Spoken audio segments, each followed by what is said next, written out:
All right, good evening, listeners. Welcome to Motley Crude, episode number 26. I'm Kevin, and with me this evening to discuss Beastmen, I've got Ryan. How you doing, buddy? I'm doing great. How are you? I'm doing great, thank you. Really excited to talk about this army and the Army of Infamy for sure. And speaking of another guy who's probably excited to speak about Minotaurs this evening, Andrew, how you doing, man? I am also good. Perfect. Good stuff. Okay, so as I mentioned there, we're going to be this evening discussing the new Beastmen Arcane Journal, of course. This is the first of again two-part series on this one, and we'll be talking about the Minotaur Blood Herd, Army of Infamy. But before we get to all that, let's talk a little bit about hobby-related stuff. So kick us off, Ryan. What have you done since the last time? Nothing. Yeah. Okay. Yeah. No, I have not had time to do anything since our last episode. So Yeah, it's been for our listeners out. Yeah, it's been I've been finishing the bathroom in my basement. So Fair enough. Yeah, no, and for our listeners, it's been a really short time since our last recording, so that also makes sense. Andrew, on your end, have you managed to do anything? It is now June, so Yep. I am working on terrain for CCBB. To get those 5 tables, I have promised to get done for that. That's So good. Last I, year you did what, 20 tables last year? I did about, I don't know, let's say 15. Like I had some, Okay. and I had like a weird mix of like random shit. So I had like a shit ton of buildings. Some hills and things like that, but it wasn't enough to do all the tables. So like last year I made like a foolish amount of hills. I made all those dangerous terrain patches, a ton of forests, but I had like enough. Like it wasn't like the way I've set up the tables. Like it wasn't exactly 20 tables. It was maybe like Sure. 14, 15 tables. Yeah. No, but that's good though. If you've only got 5 to do this year, that's a hell of a lot less of a commitment. Sorry. Yeah, but I kind of want to do like weird shit. Okay.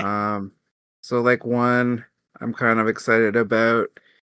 It's gonna be like Sylvania themed. So Nice. the dangerous terrain patches are gonna be like open graves and Yeah. tombstones and stuff. And then I found a cool STL for um trees with gravestones around them. So I'm gonna try printing those and do the forest like that. So it all like themes in. And then I'm gonna do like a big like vampire count church. Um and yeah, just theme it all like that. Like the hills, I might do them a little taller, which will make them not as functional, but it's gonna look fucking badass and have like mausoleums like baked into the side of them. And I'll just kind of make sure like they're flush with the top of the hill so you can still put like ranked units up there, but there'll be some wicked overhang, I think, if you're trying to be like half on the hill, half not. So you might have to use some dice to prop your movement trays up, but I don't care. It's gonna look cool. That's the important part. Yeah. Yeah. So yeah, just I want to like do like more themey instead of like generic stuff. And use some sort of visual storytelling with the terrain itself, as opposed to just like here's your, your farmer's field and fucking Yeah. regular Yeah. ass trees. Yeah. Exactly. That's good. That's good stuff. Are you eventually going to redo all the tables to be super themey, like in 5 years or something? Um, I don't know if I'll go like that deep. Okay. I think like I'll hit a point where, like let's say I have, I don't know, like 40 tables. So that's an 80-man tournament if we ever get that big. I think any sort of terrain I build after that will just be improving stuff I've made in the past and sort of rotating it out. Like some of the buildings that we're using, I made fucking 15 years ago at this point. So Sure. they're a little janky looking now that I have that much more experience like making terrain. Like for me, a lot of my hobby is just terrain making. Like I really enjoy that aspect of it.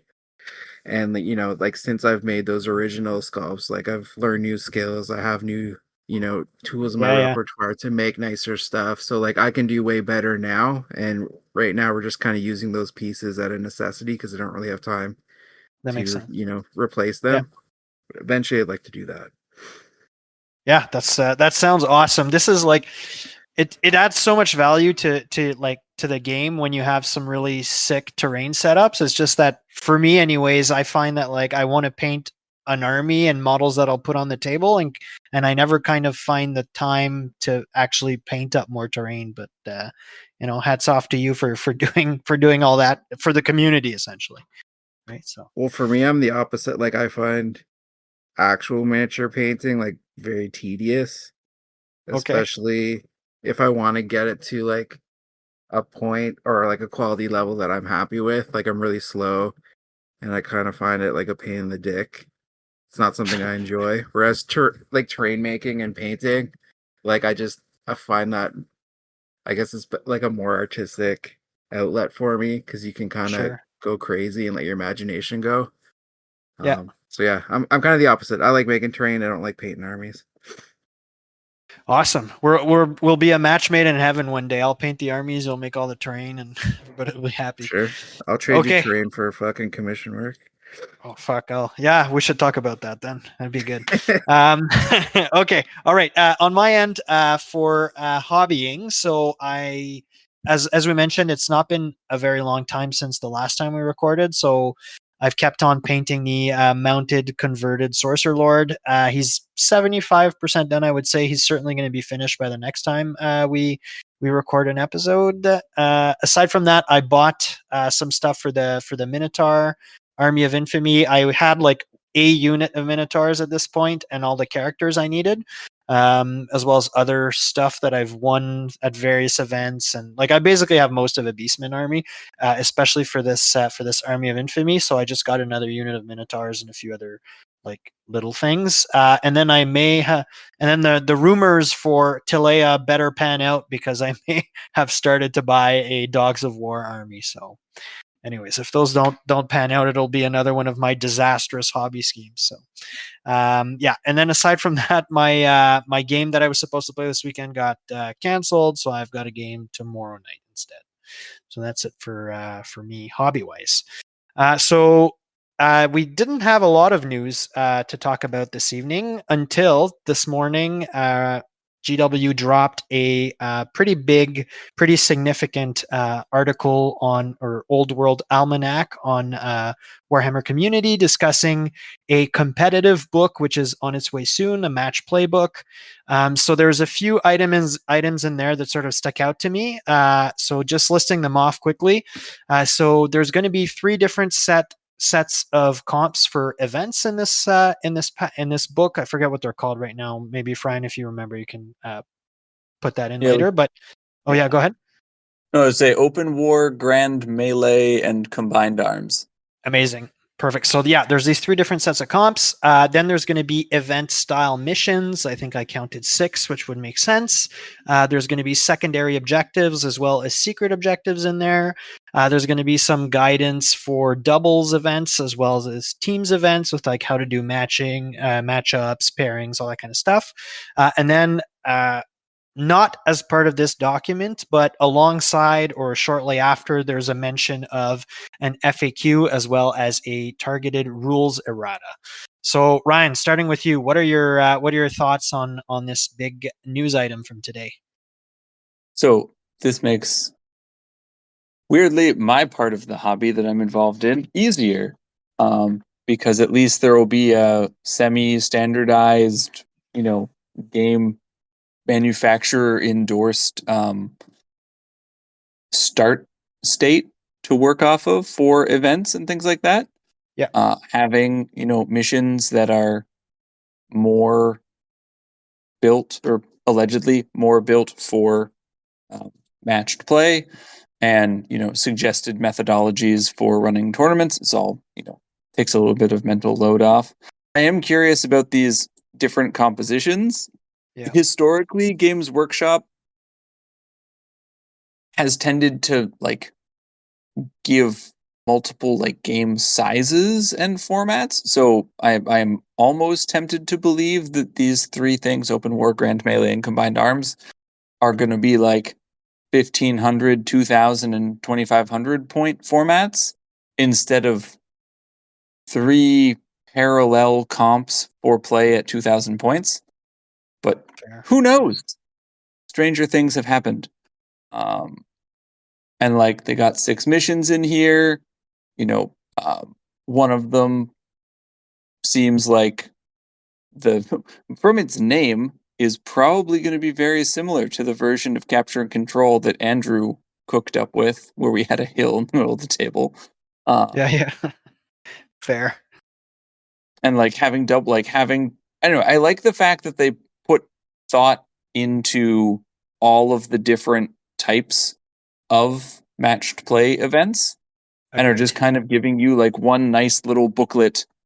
And even if we start deviating from it or building off of it, it at least gives the community like a thing that we can all kind of work around.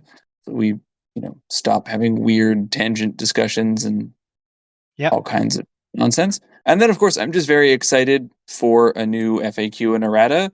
And I like the fact that they explicitly called out that the errata will bring targeted rules changes to the game. So, Yep. that is what an errata does technically by its nature. But very specifically, they're like, no, there's things we want to fix and we're going to do it. And we're telling you in advance that it's going to happen. I appreciate that. So Yeah, I think I agree with you on almost everything. I was joking when the article came out today that we didn't have an official comp for events at all for a year and a half, and then they came out with 3 at once, which was a bold move. But then when I was thinking about it, I thought originally it was going to be, this one is for your beginner events, this one is for like your games days, or if you want to just get a group of people together and have something a framework to just play for a few games in a row, and then one which was more like your competitive events or your real match play hardcore events, but different points levels also makes total sense, and perhaps makes a little bit more sense when you think of historically how GW have approached things. Like I distinctly remember in 40K and AOS rules books, like 1,500 points or 2,000 points being called different things. Grand battle and open battle and Vanguard fight or what have you. Like they give them names, so it may just be something like that also. But yeah, I agree with you, Ryan, with your premise that it's not going to be like 3 versions of the same thing, because that would just be probably disingenuous on their part. I also like that having, as you mentioned, like that framework from the developers will potentially bring things a little bit back together as far as the whole community is concerned. You're seeing some pretty wild tangents in some events around the world, and at least like a massive amount of variety between all of them, which is good and is bad. We've discussed that at length here, but at least giving everybody sort of a start state to reset everything, I think, is not a bad move a year and a half in. I like, in theory, the idea of secondary objectives and secret objectives. I think those are cool. I'm just hoping that they do things which are like thematic and old worldly and not just go sit on objectives type stuff, So examples of the kind of secondaries and secret objectives that I like is, the stuff with Doom Seekers not dying and losing points, that kind of stuff, or extra VP for killing your specified target in the wild hunt, or protecting your herd stone, all that kind of stuff. Like I want to see more of those, but I don't want to see this become go sit on objectives and just rack up points. on the And plus then side, they're yeah. optional. So Sure, fair. Yeah. But like, even if they're optional, like they are, but on the other hand, they're not, because I go to an event and the TO has decided if they're included or not. So if I'm going to be subject to secondaries, I hope that they they're better more not like, stop. yeah, exactly. Yeah. And then the last thing I'm going to say before I pass it to Andrew is like, for the FAQ and errata stuff, like I'm super happy to see an FAQ come out. Like we've had, I think, 4 books since the last one: Empire, High Elves, Wood Elves, and Beastmen. or at least three, anyways, 3 or 4. So there's a lot of ground for them to cover for sure. I don't think there's a lot of super controversial stuff in those 4 books, but regardless, there's a lot of ground to cover. And then I'm most interested of all in the errata.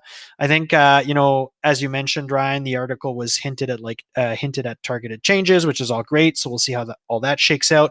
And then there's a cheeky little mention of dragons in like the last sentence of the article, which may be like maybe them just poking fun at us, but it may also be like sometimes they do a little bit of foreshadowing with these things. So we'll have to see. I think there's another article coming out later this week to talk about like rule stuff. So it's all in all pretty interesting and exciting. And they said it'd be coming out pretty soon too. Andrew, what are your thoughts on all this competitive book talk? I think it's really good. Like, it's gonna get people energized for Old World, or like at least keep the hype going. And as someone who does partake in running tournaments, I think it's gonna be good at sort of bringing all the various, I guess, compacts and rules out there, maybe a little bit more in line with each other. Um, that way we're not splintering the community more. Like, I know some of the events in the States have some pretty wild changes to the game for their events. And even like ourselves, like the Canhammer events, like we've had our own sort of not comps, but at least like changes to things. So I think it's better overall if sort of all these events begin to be a little bit more homogenous, just because the expectations from people maybe traveling to these events, or just knowing that around the world people are playing the game the same way. I think it's better overall for the game, just because there'll be more eyes on that version of the game being played, and there's more ways to improve from there, as opposed to like everyone kind of splintering off and doing their own thing. So I think hopefully this brings everyone together again, or at least close to back on the same page, at least event speaking. So I'm pretty Yep. excited to see what all these changes are. Yeah, And then, yeah, go go ahead. ahead. Sorry. Okay. Yeah, I was just Well, gonna just say, like Andrew, as I was just gonna say, like, you talked about energizing the community, and like the thing that immediately jumped to mind was, you're completely correct. We've had like 4 books in rapid succession, a brand new army coming out. They're teasing more arcane journals, FAQ, errata, and now this competitive book. Like, if this doesn't do it, I don't know what it's gonna take. yeah, and like there's a lot of, on that same note, there was a lot of, I guess, naysayers at the beginning of World saying like, oh, this would be like a one and done thing, or more, I guess, pessimistic people saying like, well, GW is just trying to get more money out of old stock, and then once it's all sold out, it's over. But clearly that is not the case, and GW seems to be putting a good amount of effort into at least the rules writing and stuff of this, even if they are rehashing older sculpts. But we do have a completely new army on the way as well, so I think that helps sort of put any opinions on that matter to rest. I think this is a game that we're probably going to have for quite a while, and probably be part of that rotation of sort of mainline games that GW has. Maybe not like 40k and AOS size, but at least same level as maybe Lord of the Rings and Horus Heresy, like probably at that level, like a second tier game in GW's Yeah. repertoire of games, right? Yeah, I think my feeling is that the old world is a bigger scene than Middle Earth strategy battle games, and for sure the Horus Heresy. But I don't have access to the sales figures, but just like anecdotally, it feels like it's bigger and sells better. But we'll have to see.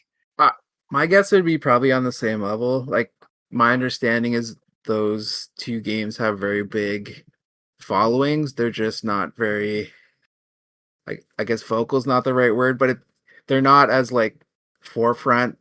There's big, like, I guess Facebook communities and like Reddit scene for that, but I think it's more like they have their cloisters in certain areas. Like here in Sure. Ontario, there's a huge fucking Lord of the Rings scene, and they have their own leagues and everything. And it's super organized. Like I assume there's a lot of that around the world. It's just they don't really all talk to each other, so it makes it seem like maybe it's not as big of a game as it might be. Of course, I might be Fair. wrong too, because there's not really like a place to point, be like, look how big this is, and we don't get the sales like you said. So Yeah, exactly. So yeah, I may be wrong. I also don't like I haven't been looking into the Middle Earth game a ton or what have you, so I wouldn't really know, but yeah. Okay, cool. So that's all good stuff. Moving on a little bit, just before we head into the Arcane Journal, just so listeners out there are aware, all our podcasts are now available on YouTube. So if you prefer to follow us through that medium, go ahead and do that and hit like, subscribe, all that kind of fun stuff that we all know we're supposed to do, but don't always do. So great. Okay, so now let's talk about the Arcane Journal. So, Andrew, I'll start with you. What are your overall thoughts on the Beastmen Journal? Do you like what it brings to the table, and do you think it opens up new play styles? Yeah, is it a hit or a miss from your perspective? for me, it's definitely a hit. Um, I don't know how much play the actual Armies of Infamy will get. Like they're pretty decent, but they're not like game breakingly crazy. But there's a lot of like additional layers of rules and magic items put into the Beastman list that I think people running just the regular baseline list are going to get some use out of. Um, the new Crawl Mile guy, he's pretty decent, I think, for a level 4. I guess we'll talk about him next episode though. So I think there's a lot of like meat in there. Um, that Beastman players are gonna, get some value out of, but I don't know if it's like gonna be coming from the actual Armies of Infamy. But I'm excited for it. I think it's like an awesome book, at least compared to the last book we covered. Yeah, I agree with you like 100%. This one for me is also a hit. It's not like perfect marks for sure, but I think it's definitely a strong Arcane Journal. The two Armies of Infamy are thematic.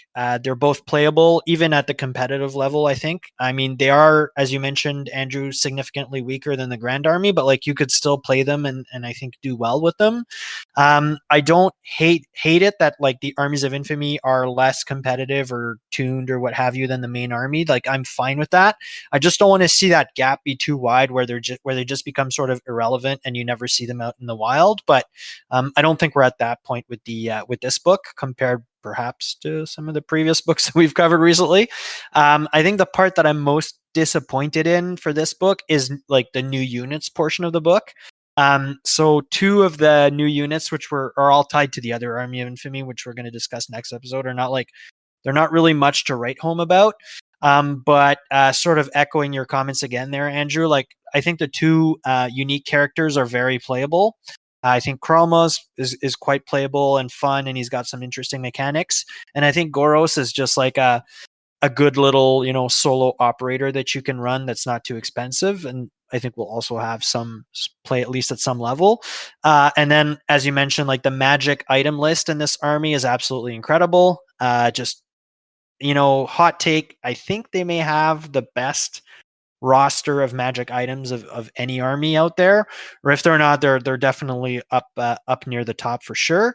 And yeah, so as a result of specifically the items, potentially the herdstone, and maybe like some of the characters for sure, like Beastmen have received like a significant glow up. And yeah, it's so basically it's all positive for me. Ryan, what are your thoughts overall? I agree with both of you. Like it just adds options, and it adds extra armies that have, kind of a charm or flavor of their own.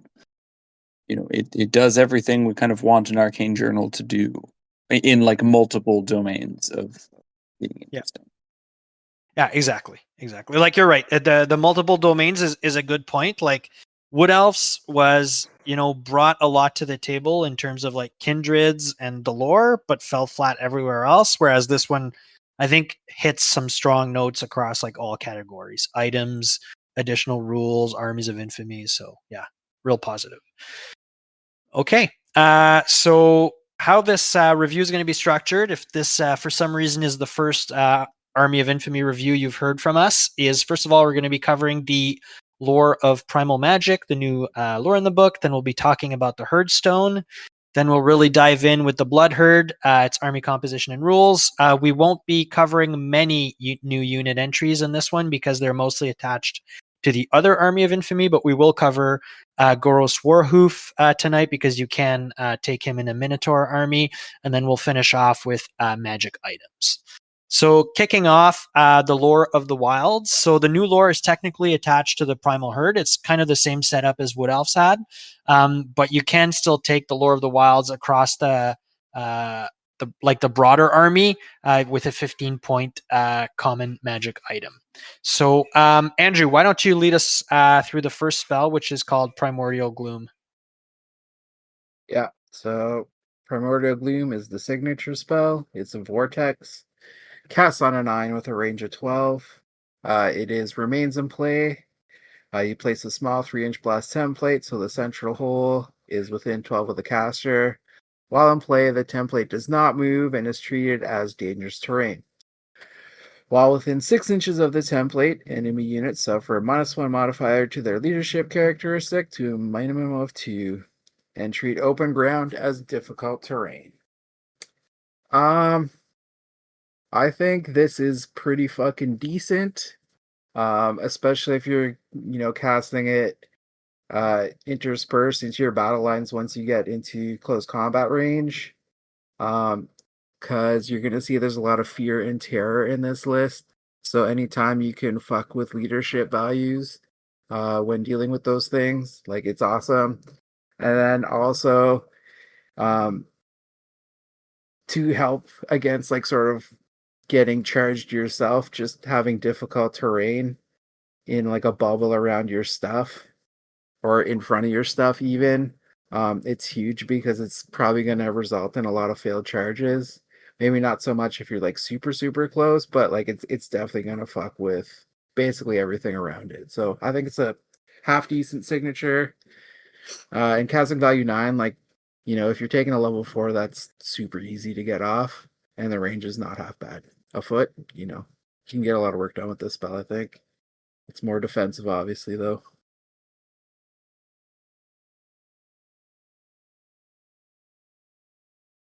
What do you guys think? Aha, I was muted. Okay, so I agree with you generally across the board, Andrew. I think this is a really decent signature spell. There's a lot, as you mentioned, there's a lot of debuffs to leadership in this book and in Beastmen more generally, and this is just another sort of tool you can toss onto that. I'm not sure how competitive like the leadership bomb list would be, but I think definitely it exists in this book and it's something you can play around with. I also really like that the template doesn't move. You just sort of put it down where it needs to be, and then it's this annoying bit of dangerous terrain to cross and then sort of difficult terrain to be around. And your opponent just needs to maneuver with around that, and it can be a real pain in the butt. And yeah, especially if you manage to get your caster sort of out of dispel range, then it becomes really excessively annoying to deal with because you've got to use your fated dispel, and it's just hard at that point. So yeah, I like it. Ryan, what are your thoughts? I think you guys covered everything. Like, it's a very different type of signature spell in terms of its effect, and it's just neat. Like, it debuffs the enemy, it slows them down, it gives you control on the table in a way. Yeah, it's like a high skill ceiling type of spell that you can use for a lot of different things. Yeah. Okay, let's move on to the next one, the Call of the Wild. So the Call of the Wild is a conveyance spell that's cast on an 8+ with 12 inches of range. And this spell can only target infantry and cavalry models, and until the end of the turn, the target friendly unit gains the reserve special move. So I think this is a fine spell. It's all right. It gives you an extra little bit of maneuver on most of your units, rather than marching. So you can use some maneuvers, and then move it a second time after and pull it off a second time. So I mean that's good. Yeah, so I think this is a fine spell. Not not much to write home about. It's just it'll be useful in basically every game to some extent, but probably not a spell I'm purposefully selecting if I pick the lore familiar, but like one which I'm not upset if I roll it. Ryan, what are your thoughts? I was just going to say basically the same thing. If I'm rolling for spells, I'm probably not trading this one for Primordial Gloom. But if I don't get it, I'm also not sad. Yeah, agreed. Andrew. Yeah, like I don't know. It's okay, I guess. I'm not super jazzed about it. I think it helps, but like like at least with the list we're gonna cover, you're gonna be wanting to just go full force forward. So like I don't you might as well just march as opposed to going with reserve moves. So yeah.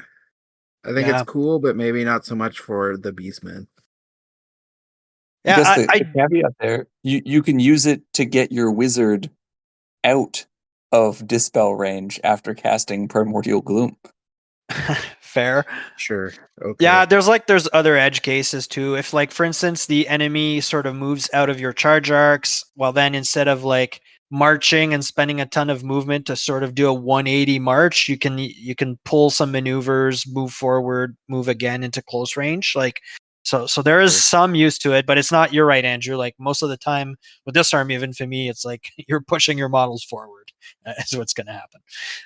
Okay, Ryan, the Gloaming Wildwood. Yes. This is a hex. It's got a casting value of 10 and a range of 15 inches.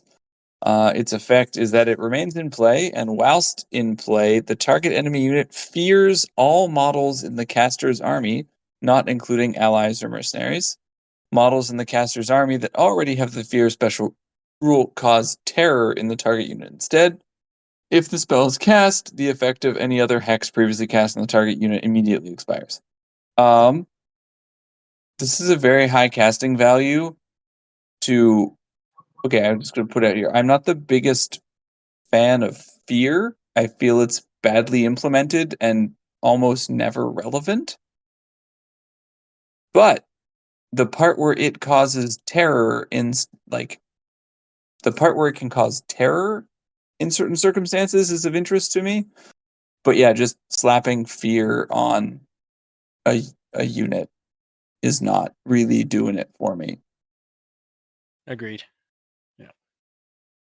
Andrew. Yeah, like Ryan, I think covered a lot of it. It does make Minotaurs turn into terror though, because they cause fear. So that's helpful, but it seems like wicked high casting for this ability to go off. Yeah. I think Like there's a a 10. tax for remains in play there. Yeah.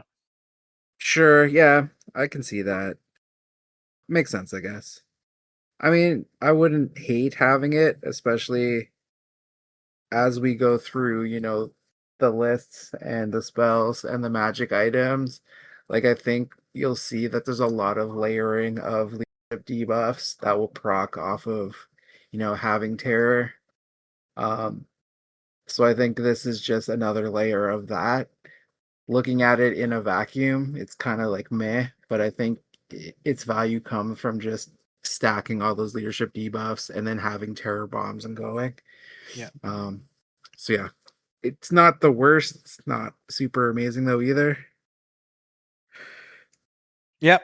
So I guess I'm a little bit hotter on this one than you guys are. But like Ryan, I agree that the value here is not really in causing fear, because fear is mostly irrelevant, but in causing terror, which I think has a lot of value. So there's a lot, Andrew, you hit on one of them, but there's a lot of units in the Beastmen book that have fear, but not terror. So like Minotaurs is a great example. Dragon Ogres is another good example of a thing you see very often in Beastmen armies, which has fear. And then I think the one which is potentially the most useful for this spell is Razorgore Herds. Razorgore Herds have fear. You see them in a lot of Beastmen lists, and they do have Swift Stride, and they'll be ahead of your army. So being able to cast the Gloaming Wildwood on something, and then have your little bacon missiles charge them with terror right after, with all the the negatives to leadership that there are in this book, you may be able to cause some routes really early with this, and I think that can mess up your opponent's plan and be really interesting. So I don't hate this spell at all. In fact, if I was taking the lore familiar, I would for sure take this one out of this lore. Yeah, for sure. So I like it, but for the terror potential, fear is whatever. Okay, Andrew, Flock of Doom. Yeah, the Flock of Doom is an assailant spell, cast on an 8, range is close combat, obviously. So you place a small 3-inch blast template, so the center hole is directly over the center of a unit the caster is engaged in combat with. Once placed, the template will scatter D3 plus 1. Any enemy model whose base lies underneath the template's final position risks being hit and suffering a single strength 3 hit with an AP of nothing. These hits have the multiple wounds 2 special rule.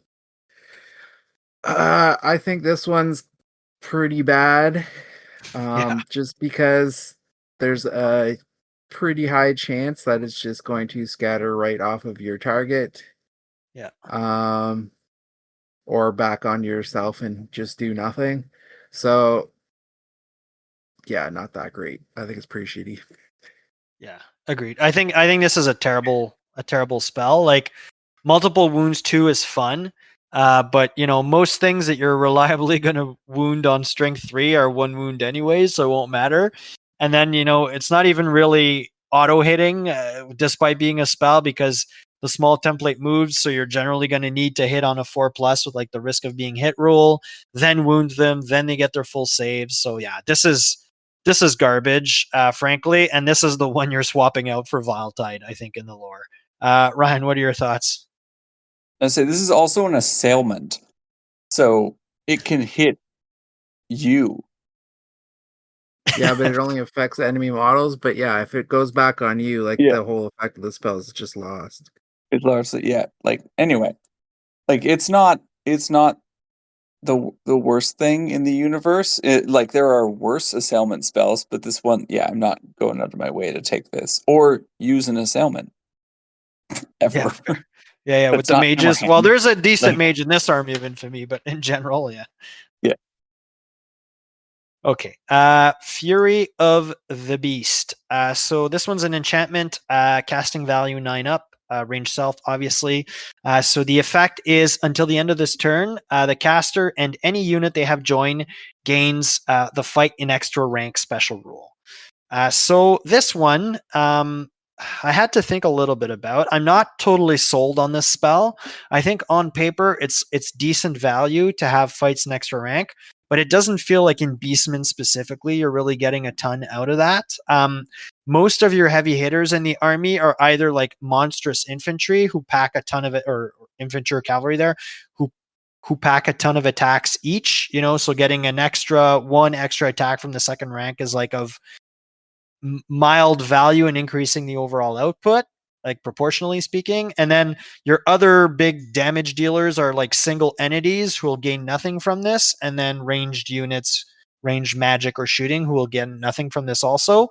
My gut feeling is that like Bestigors are probably the best suited to receive this buff, because they have a single great weapon attack, so you're doubling their output if you fight in extra ranks.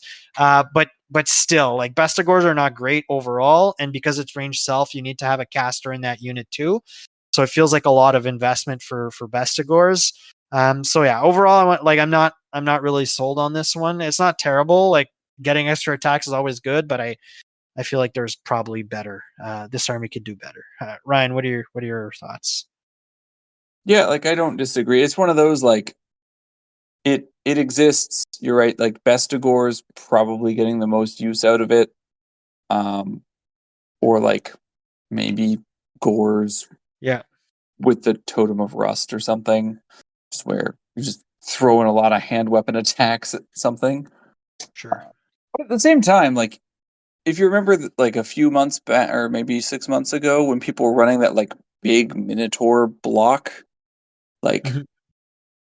yes, only one more attack from the next rank isn't, 3 more attacks from the next rank, Yeah. but it's still more It's attack. still good. Yeah, it's Like still good. so, like if you've got that the Doom Bull, we're going to talk about casting this on himself, and then you're 4 or 5 wide. You're just getting more. But again, I wouldn't go out of my way to get this spell either. Yeah, like I wouldn't disagree, but the Doom Bull, unfortunately, he can only take battle magic and dark magic, so he can't Fair. even take this Okay. one. And then putting another mage in that, like, beside that unit is, yeah, I don't think he could because Well, of, and like, the other mages can't even join it yeah, anyway because they're exactly, not because, monsters yeah, infantry. it doesn't want to get Yeah. stomped, whatever that rule's Fair called. enough. Didn't consider Clumsy, that. or, yeah. Andrew. But so you can get it into the Minotaurs if you take the magic item. Oh, you're right. Yeah, you're right.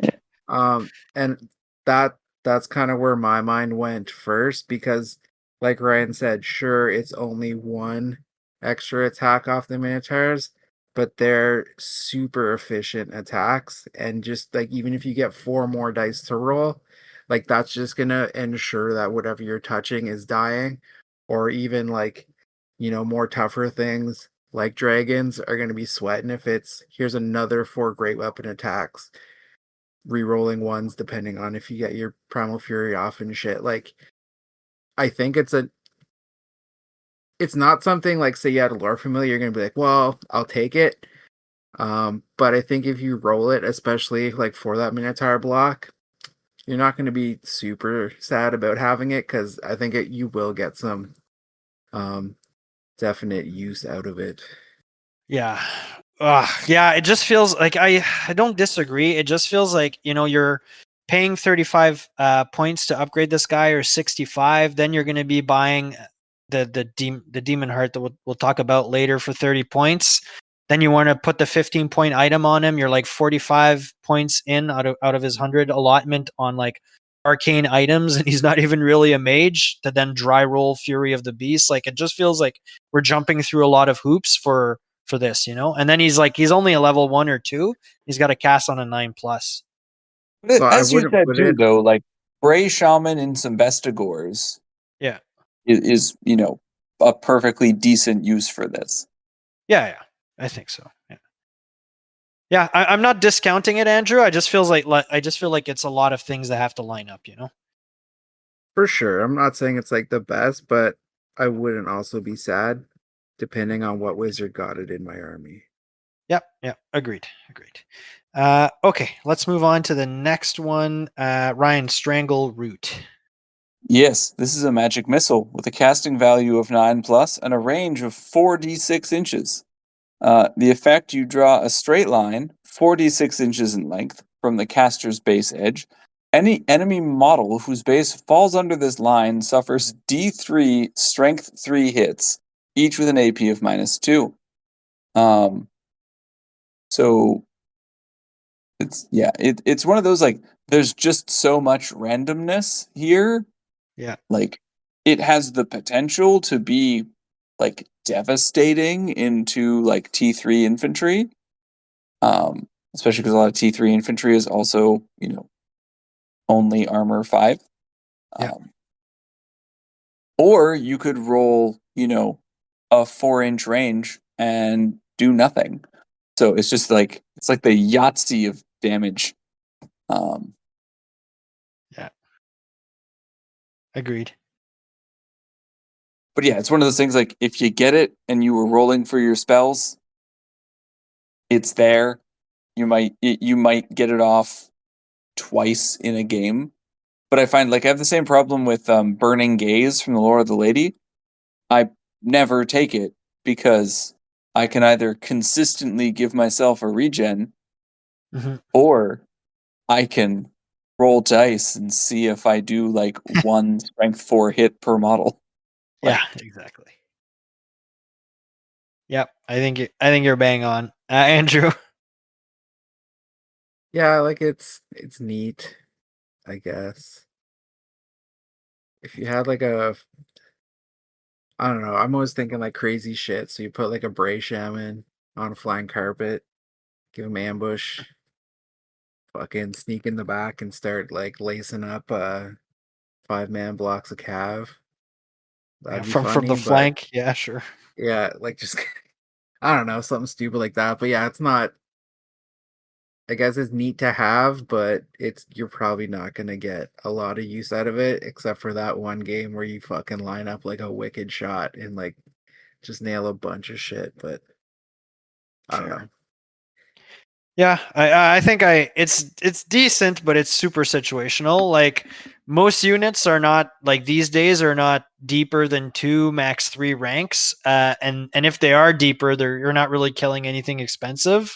And then the like as Ryan was pointing out, the variable range really doesn't help in making this good.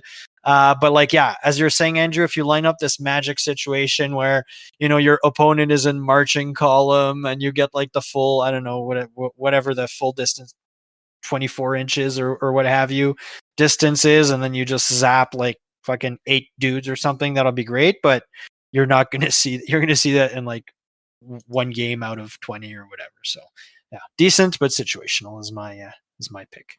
Andrew, then the last one, Neath the Shade and Woadspan. Yeah, so this is another vortex. It has a casting value of 10, also a range of 15. It remains in play. Sweet. Place a large 5-inch blast template so that the central hole is within 15 inches of the caster. While in play, the template does not move and is treated as dangerous terrain, over which no line of sight can be drawn.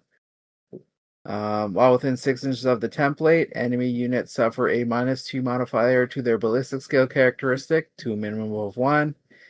Any enemy unit that ends its movement within 3 inches of the template must immediately make a panic test. If this test has failed, the unit will flee directly away from the nearest enemy unit, which it itself is not fleeing. I think this is good for Beastmen. Their biggest downfall is shooting. Unfortunately, it's not going to do jack shit against the Tomb King's big Death Star of poison shooting, because they always just hit on 5s regardless. But I think against a lot of other stuff you might be worried about, I think this is good to have in your back pocket. And again, with all the leadership debuffs, being able to force panic tests on stuff is going to be very useful in just making sure your units get across the board. Not to mention, it also blocks line of sight and is a large 5-inch blast template that just you can place anywhere. So, that's going to be able to stop a lot of things from getting into your lines that you don't want to. I think it's a pretty great spell. You're going to get a lot of use out of it. Like even just one of the aspects of this spell is good, but having like all 3 sort of things going on, you're going to get a lot of utility out of this, I think. What do you Yeah. guys think? Yeah, I agree with you. I think this is a really good spell. It's a large pipeline, dangerous terrain. It blocks line of sight.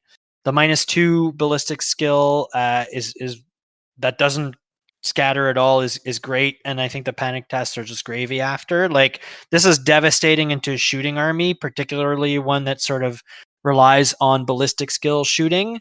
And then 22 inches of bubble, for the -2 ballistic skill is like a really good defensive tech too. And then, of course, units can charge over it, but you can't declare charge on something you can't see. So, if you just dump this right in front of a dragon or what have you before their turn, they most likely can't charge after. So, yeah, I love this spell. I think it's very good. It's a great like control piece too. So yeah, and I mean, Ryan, you're building a Nuln army. If I drop this right in front of your gun line, like that's probably devastating turn 1 or turn 2 as the Beastmen are closing, right? Just walk through it because I'm immune to psychology, so I don't care about panicking.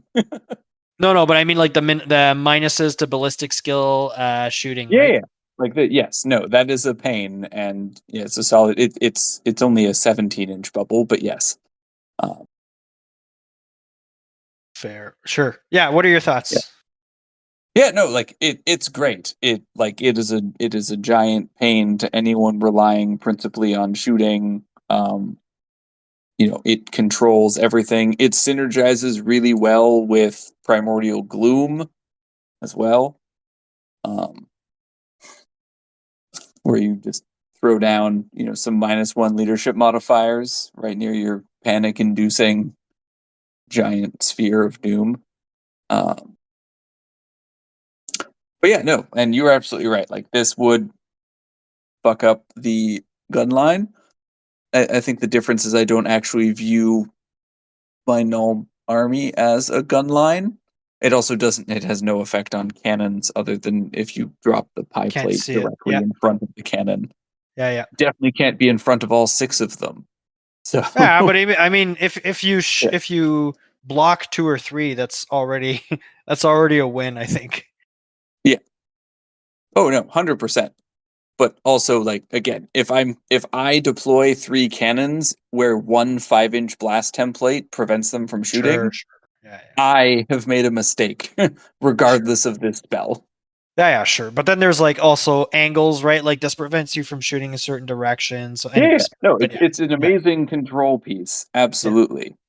Um, but I guess what I was more getting at with the army is like, okay, cool, I'm not shooting at you.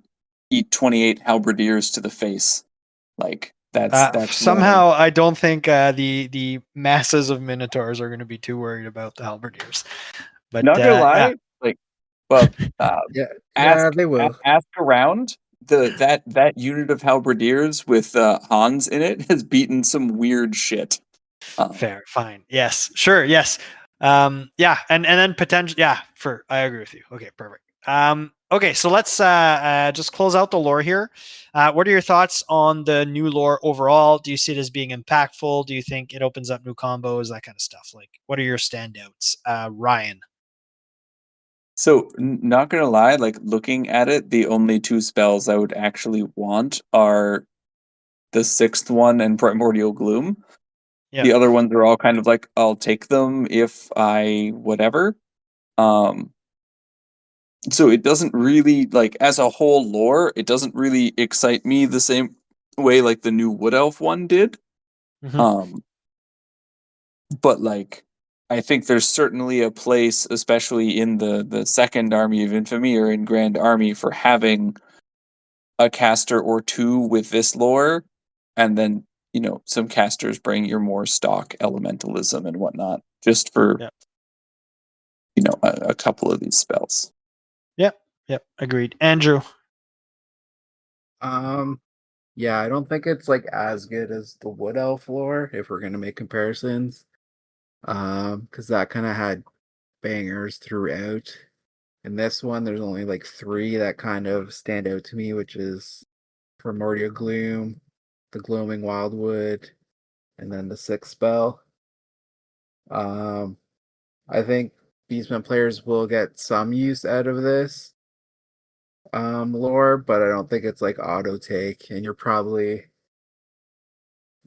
get more use out of just going with the rulebook lores.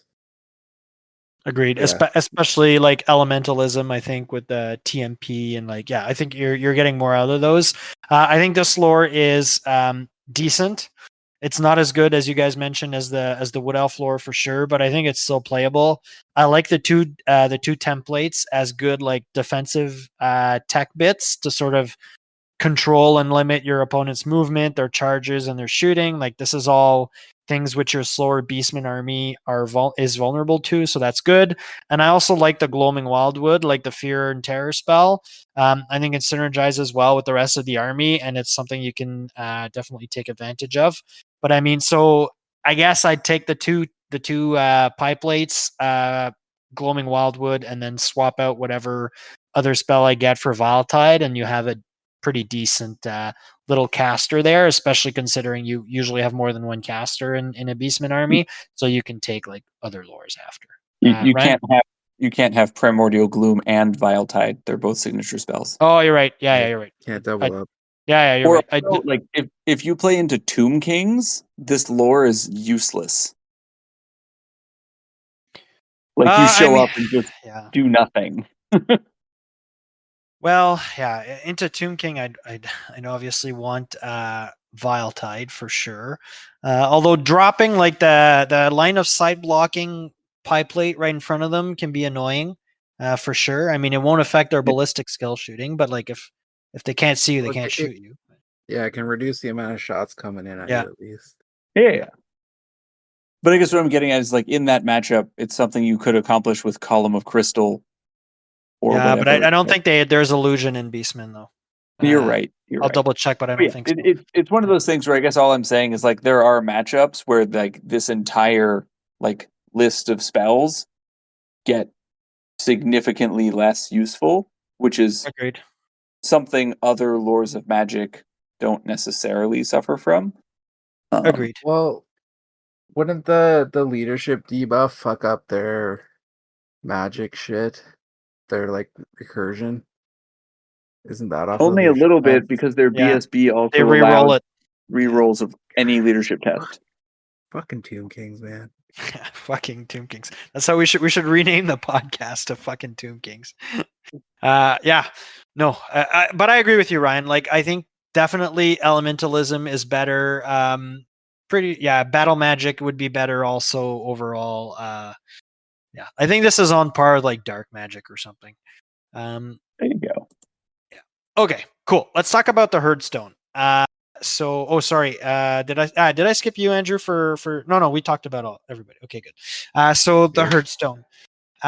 Okay, so I'll go through the list of mechanics here for the Herdstone, and then we'll sort of give our takes on it. So you can have one Herdstone per army. It costs you 100 points to bring it in, and it's a special feature, which is no more than 6 inches across at its widest point. You set it up after terrain, and after terrain and after players have rolled for sides, but before you deploy. You can't put it in your opponent's deployment zone and not within 6 inches of the center or other pieces of terrain. You can lose control of it. Control of the Herdstone requires a unit with unit strength of 5 or more to be within 6 inches of the stone itself. If 2 or more units are present, control goes to whoever is physically closest. One from your opponent and your army there. Whoever's physically closest controls it. If both units are equidistant, it becomes contested. The unit which controls the Herdstone gains magic resist 1. If a Beastman player controls the Herdstone, all units within 12 inches may re-roll their 2 wound rolls of 1 in combat. Of course, this pairs very well with the re-roll 1s to hit that you get across a lot of the army on Primal Fury. If a Beastman player controls it, wizards within 12 gain +1 to cast, while opposing wizards are -1 to cast within the same distance. Enemy units within 12 inches are -1 to leadership for panic, fear, and terror checks. Again, another part of that morale bombing list you could do. And then lastly, whoever controls the Herdstone at the end of the battle gains 200 victory points. So before I give you guys my opinions, Ryan, what are your thoughts? So I like that it exists. This is going to be weirdly like I like that it exists, and I like the things it does. Like it does a lot of different things that work for the player. However, not being a Beastman player myself, I feel like it's a trap for the Beastman player because you can't simultaneously be hyper aggressive and in your face and ambushing from everywhere and whatnot, and be building a castle to defend your rocks so you don't give your opponent 200 points. Yeah. And on top of that, because it uses the same controlling things, like you basically need like 360-degree stuff just like backed up touching it Yeah. in order to prevent your opponent from just walking anything Tagging it. up Yeah. to it and being like, tag, I turn off your special thing. So that like that's my only reservation about it. But like I like what it does, and I definitely think there will be some like skilled play in building a Beastmen army that like maximizes the benefit of this thing. Yeah. I just think that, you're going to have people look at this list of buffs, slap it in their army, and then either deploy it in their deployment zone and just like trap themselves there, or deploy it forward and not be able to like run up to it fast enough to save themselves. Also, nothing says it can't be within 6 inches of other terrain. That's just a us thing. It's not actually in the rule. Fair. Made a mistake there. Yeah. You could put it on a hill. I don't fucking know. In a forest. Yeah, no, it's only 6 inches of the center of the battlefield. So I may have misread that. You're right. No, I just wanted to make it clear because one, Cleary will call us out on it, and two, Tomb Kings. Technically you can just slap it anywhere. So fair. Tomb Kings. Yeah, fucking Tomb King players. Okay, good. All right, Andrew, what are your thoughts on this one? Yeah, I like it. I like everything it does. I kind of agree with Ryan though, where it's like you're kind of shoehorning your playstyle into a certain way that might not be super conducive to how you want to run a Beastman list.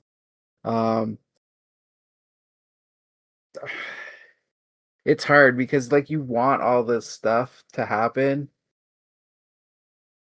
but it's very easy to lose control of the Herdstone if you're not building your whole sort of game plan around having it. Now, I can see maybe some edge use if you deploy it like halfway up the board from your deployment zone, and your plan is to just hold sort of the middle of the table and have that just behind your battle line so you can still get some of the buffs.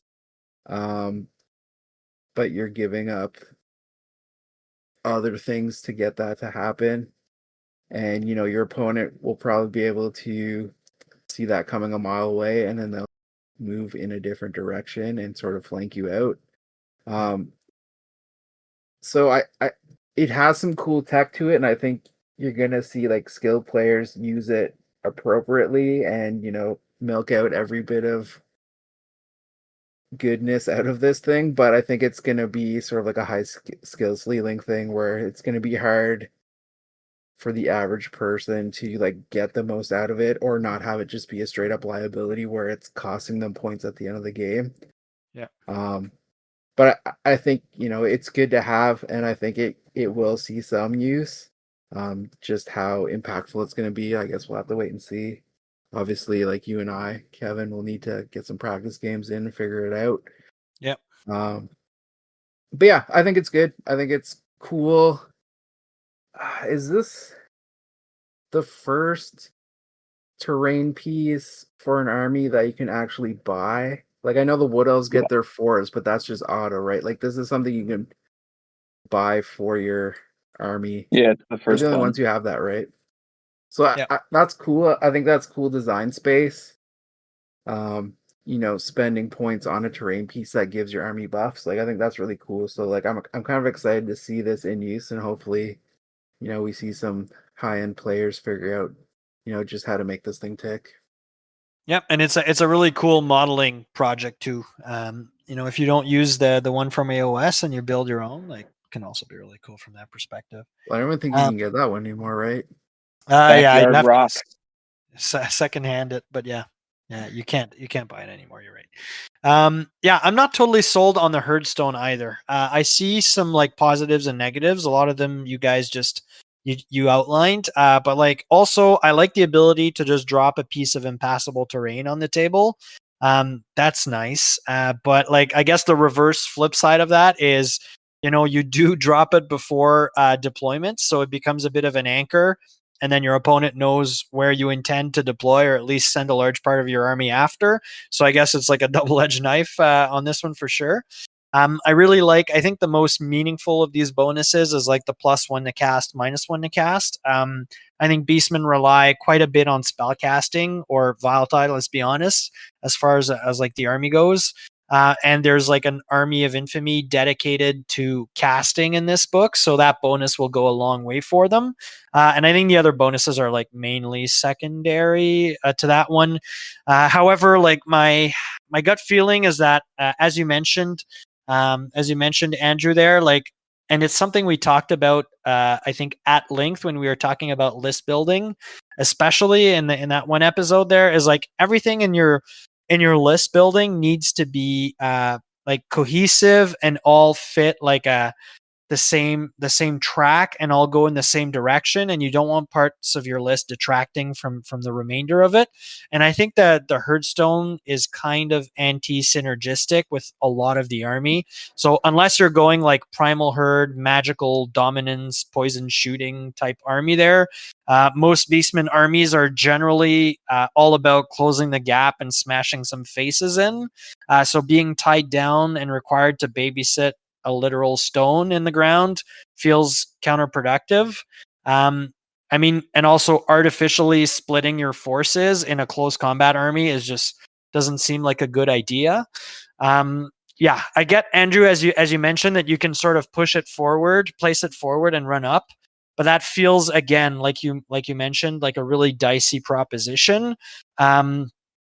Because like maybe your opponent is faster and gets there before you, or maybe the fighting happens on your end of the board and you just don't get there in time. Like there's a lot of things that could go wrong.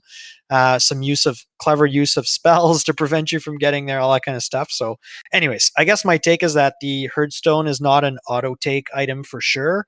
And you have to make sure that it like actively supports your list building and that you've built around its buffs. Otherwise it's like, again, as you mentioned, a 300 point liability basically, because 100 points to buy it and then you lose 200 points. So yeah, so that's the Herdstone. Okay, so moving on to why we're all actually here, the Minotaur Blood Herd. So let's start with our thoughts on the Army of Infamy. Andrew, I know you're going to be potentially collecting this or will be collecting this. What are your thoughts on, like, is it thematic and fun? Does it bring something you needed to the table? Opens up new play styles, like that kind of stuff? I think it's thematic and fun for sure. I don't know if it opens new play styles because you can do the same thing, but I feel better with just the Grand Army. There are some cool special rules here that we will get into, and ways to upgrade your. Well, we've already said it. You can make your Doom Bulls, or I'm pretty sure Gore Bulls, into wizards, which is really cool. I think it's something people have wanted for a while. Also, being able to take a Minotaur as your BSB, I think is fun.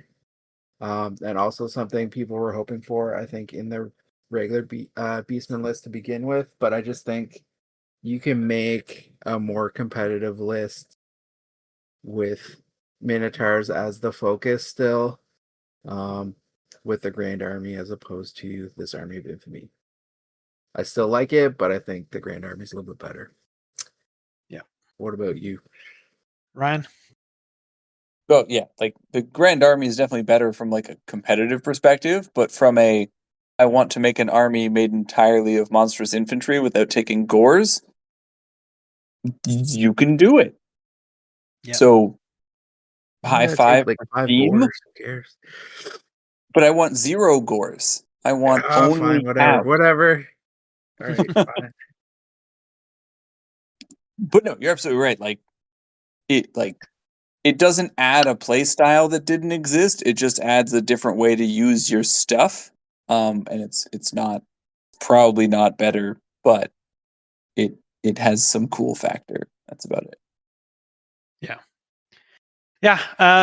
I like this Army of Infamy. I think it's not a high watermark in terms of theme. Like, this is not Wolves of the Sea level theme, or power, really. It's not like Mortuary Cults or Exiles. But it is quite themey and it is quite playable. So, ultimately, I really like the archetype of big smashy bulls smashing people's faces in. So like that, I was kind of an easy customer on this one. And I think it kind of brings a new play style to Beastmen, in that, you you can bring an army almost exclusively composed of monstrous infantry and cavalry when you factor in like dragon ogres. And typically beastmen have a mix of, you have a horde, either gore or ungore, depending on your preference. You have some strong magic, and then some monstrous infantry, or usually cavalry with the drogers, and then some minotaurs, usually the characters again. But I think this list sort of dials back those two other elements and really focuses on the monstrous stuff. And it also lets Minotaurs shine with like a pair of units in core, and then you can juice them up due to some of the rules which you can apply to their characters, which we'll cover in a minute.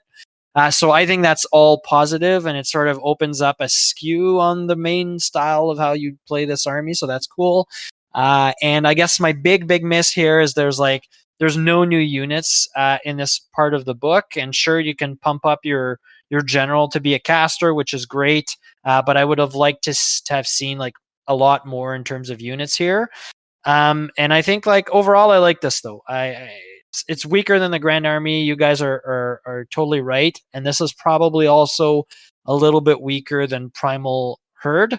But it's still very, very playable. I think even in a competitive setting, it will have some rough matchups, like monster heavy lists and like tooled up dragons are going to be hard for this to deal with. Undead lists, shooting, like effective shooting, is going to be hard to deal with also. But this still feels like a really fun army to play, where you could easily go 3-2 at a grand tournament, and I think that's kind of the golden zone of balance for me. Like you can play with this, you can win games with this, and you'll have a great time doing it. So I thought it was absolute draws. no, it's unfortunately not for me. No.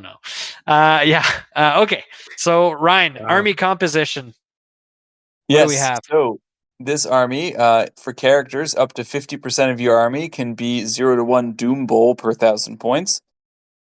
0-1 Bray Shaman, the lesser one, per 1,000 points.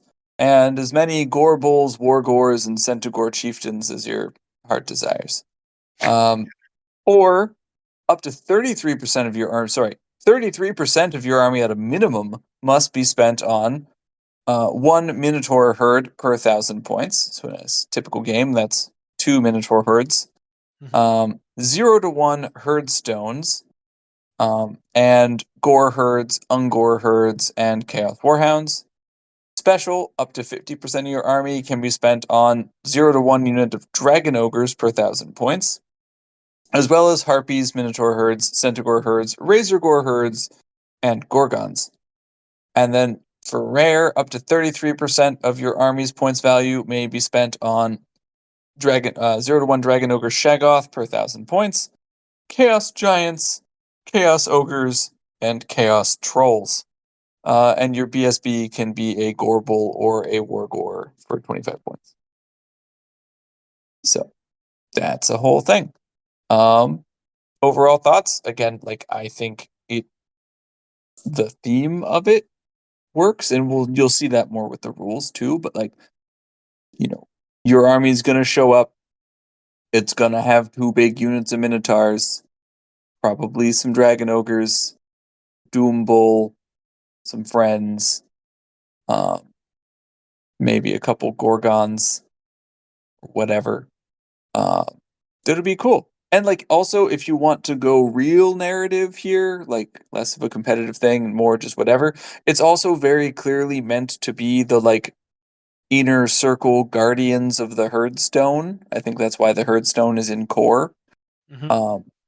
So like you can do this, like here's this wall of beef that protects the herdstone, which is again completely anti-synergistic,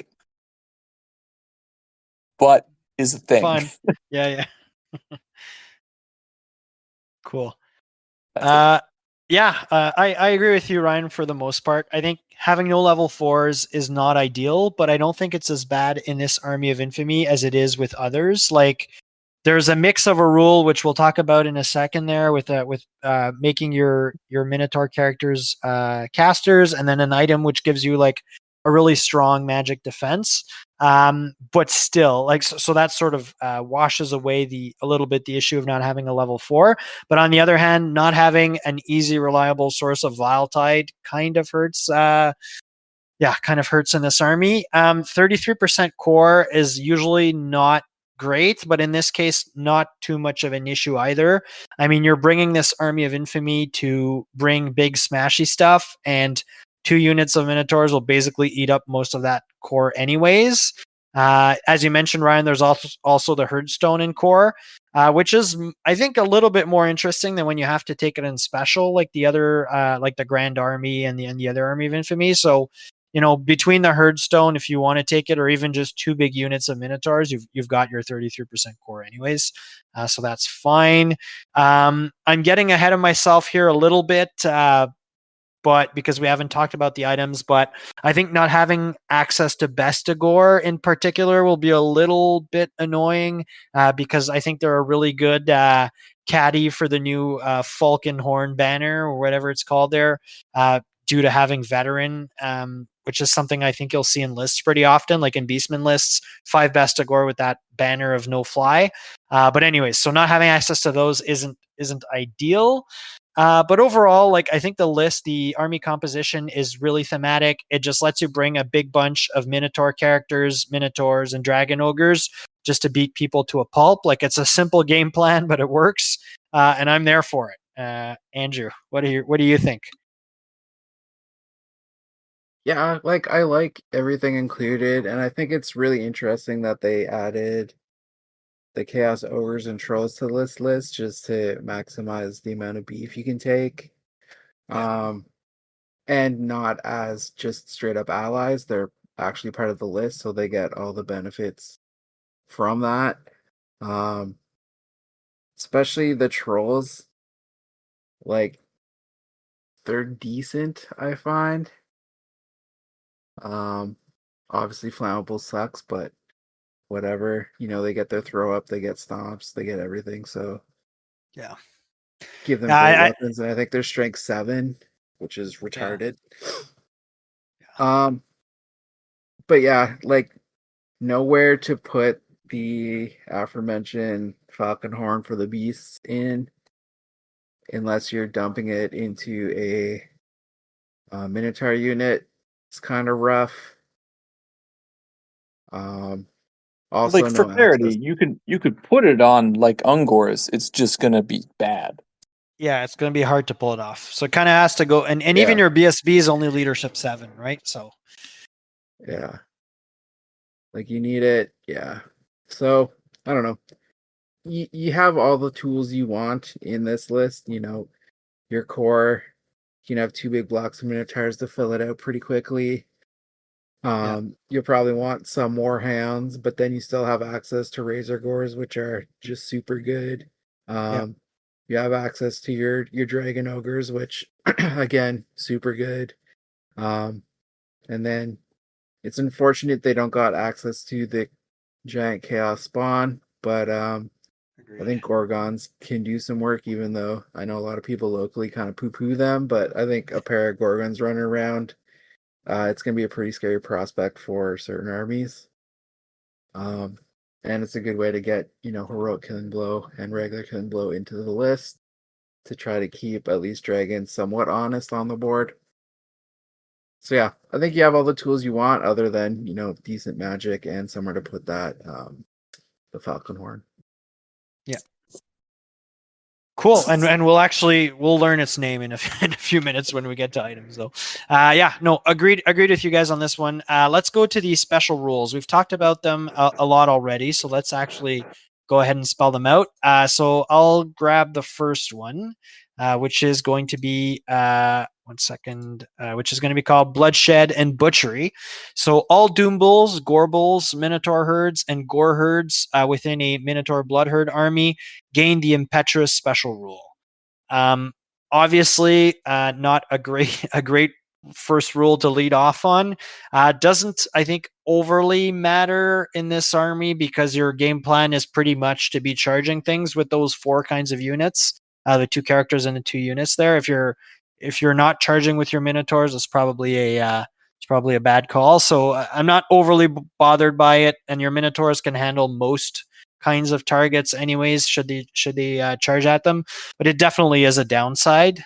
So yeah, anyways, it is what it is. Andrew. Yeah, like it kind of sucks. You never want to lose control of your army. Um, but seeing as you're probably going to be getting frenzy anyway, you're probably losing control of this army at some point, regardless. Sure. So and this is a ABC army for sure. So it's really not bad if you fail that impetuous roll, because you're probably going to want to charge if you're in range to do so to begin with. You just might not be charging the units you want. Yeah. And Ryan. Yeah, and it's whatever for me. Like, I was taking a bunch of Minotaurs. I was going to be charging stuff. Yeah. Yeah. And again, if you're planning to be charging, being impetuous is not a problem. Yep. Agreed.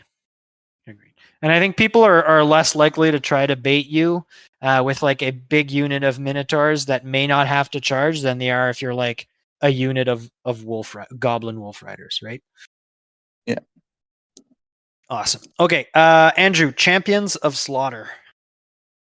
Yeah, this is actually a pretty sweet one. So, if the general of a Minotaur Blood Herd becomes frenzied as a result of the Blood Rage special rule, any friendly units within its command range will also become frenzied. This is great because you want to get as much damage output as you can from your units, and you're going to be able to give frenzy to stuff that normally doesn't have access to it. So right off the bat, my mind goes to frenzy dragon ogres if they're close enough to your general, just eking out those extra attacks from them. So yeah, I think this is a great rule. It's very thematic. And again, the frenzy, you're going to want to charge everything anyway, so losing that bit of control over your army, like whatever, you're going to want to go full steam ahead regardless. But just being able to give those extra attacks to things that normally wouldn't be able to get it, I think is pretty decent. Yeah, and just to support you there for a second, Andrew, like you're only rolling on this once you're in close combat. So at that point, if you become frenzy and have to charge stuff, like you're already within the enemy's lines, So Sure, I'm just thinking maybe like stuff outside of combat that is in the general sure. bubble. Yeah, sure. Ryan, what are your thoughts on this one? I think it's cool. Like it makes sense for the army, and it spreads frenzy, which is hilarious. Yeah, I agree. I think this is super thematic. I really like the rule. I think it's kind of situational though, in the sense that it is hard to pull off. Like unless you have a really big unit of Minotaurs or something else there, you've only basically got 4 combinations of the dice that can actually out of 36 that will lead to this. So 2 1s, 2 2s, 2 3s, and 2 4s usually. So it's not like ultra common, but that turn where it does go off, and suddenly like your Minotaurs have +2 attacks because they have, I think it's Blood Greed, that the other rule there. Yeah. And your characters are +2 attacks. Things that don't normally get the frenzy, like you mentioned, dragon ogres, but everything from like harpies to like just a ton of stuff getting extra attacks is just going to be crazy. So yeah, I'm there for it. I think it's thematic, and when you do nail it, it's going to be super fun to watch everybody go wild. For sure. Okay, Ryan, Guardians of the Herdstone. Doom Bulls and Gore Bulls in this army can take chaos mutations and or gifts of chaos up to a total of 50 points. So this is kind of neat insofar as, since it's a Minotaur themed army, you might actually have more than one Doom Bull or multiple Gore Bulls and whatnot, and you can just give them some weird shit. So like, obviously like Slug Skin is still amazing, but that's only on one guy. Yeah. So you can do stuff like give people +1 strength and poison attacks, or was it there? Enchanting aura and armored hide 1. Like just kind of mix and match random abilities or whatever suits what you want to do for your army. Like you want a Doom Bowl that has an extra attack. Well, actually, no. The Chaos extra attack is way more expensive than the Yeah, other it's one. stupid expensive. Right, but it's not limited to a hand weapon. So, Correct. you want a Doom Bowl that can't be wounded on 2s? -1 to be hit from shooting. Make everyone else strike last. Yeah, I think that's the money one. Yeah, that's the That's a one pretty you good want. one. But like a whole bunch of attacks with like poisonous slime and a great weapon is also not, the worst thing in the world. Yeah, But, it's fun. It's fun for sure. but yeah, like it's a cool thematic option. Like it's not like game breakingly powerful or whatever, but it just lets you represent that like greater bond between the two sides of the chaos faction coin. Yeah. Yeah. Agreed. For my part, I really, really like this rule. Actually, I think this is a very good rule specifically for this Army of Infamy. I think for me, the main issue with Minotaurs, having run into them in the wild a fair bit, is they're not as defensive as you'd think they are, and they're not as resistant as you'd think they ought to be. This book changes some of the magic items. Will certainly change that, but I think this rule also really changes that.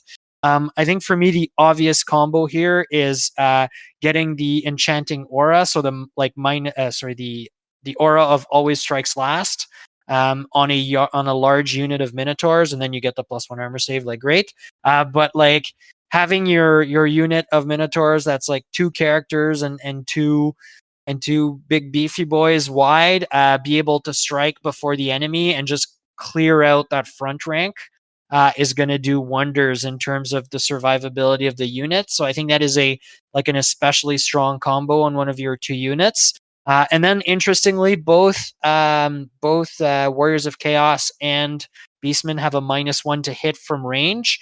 So you can have another one of your bulls or mix and match there, but you can have another one of your units of Minotaurs be -2 to hit from range, or any of the other effects. Really, I just like this really increases your options, and it's sort of, you're right, Ryan. Like Slug Skin is still absolutely a standout, and on my combat Doom Bull, that's definitely still getting Slug Skin. But I will say that having options from both lists also makes it because there's weird points cost level where it's really hard to get 2 mutations in, but when you get to pick the ones out of chaos also, you can always sort of maximize that 50 points also, which is like a cool little benefit. So yeah, I'm really hot on this rule, specifically for the aura of always strikes last there.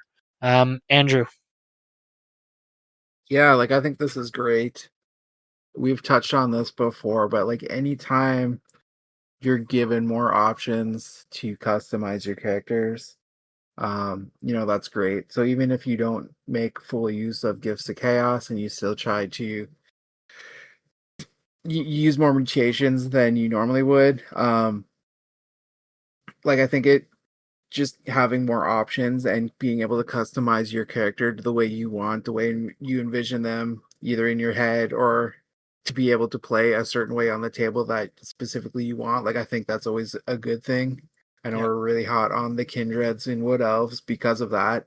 So yeah, this is a great rule. And like Ryan said, it's a cool way to show the chaos factions as sort of one overall force as opposed to like 2 separate entities.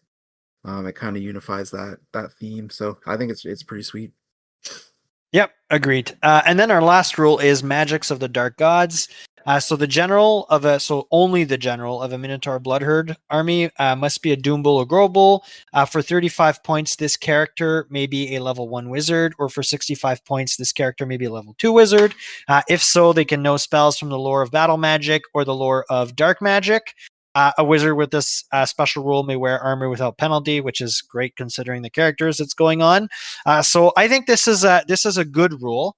I like it. Not as much as the previous one, but I do still like it quite a bit.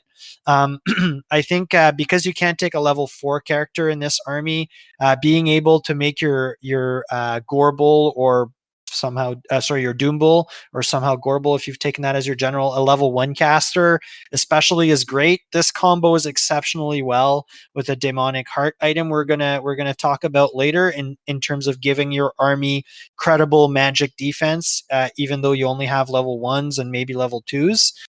So I really like that. I think in terms of spells, like I would advise against trying to turn your Minotaur character into like a spellcaster, like a wicked spellcaster, picking out all the spells and all that kind of stuff and going into power scrolls and everything. Like, I don't think that's the play.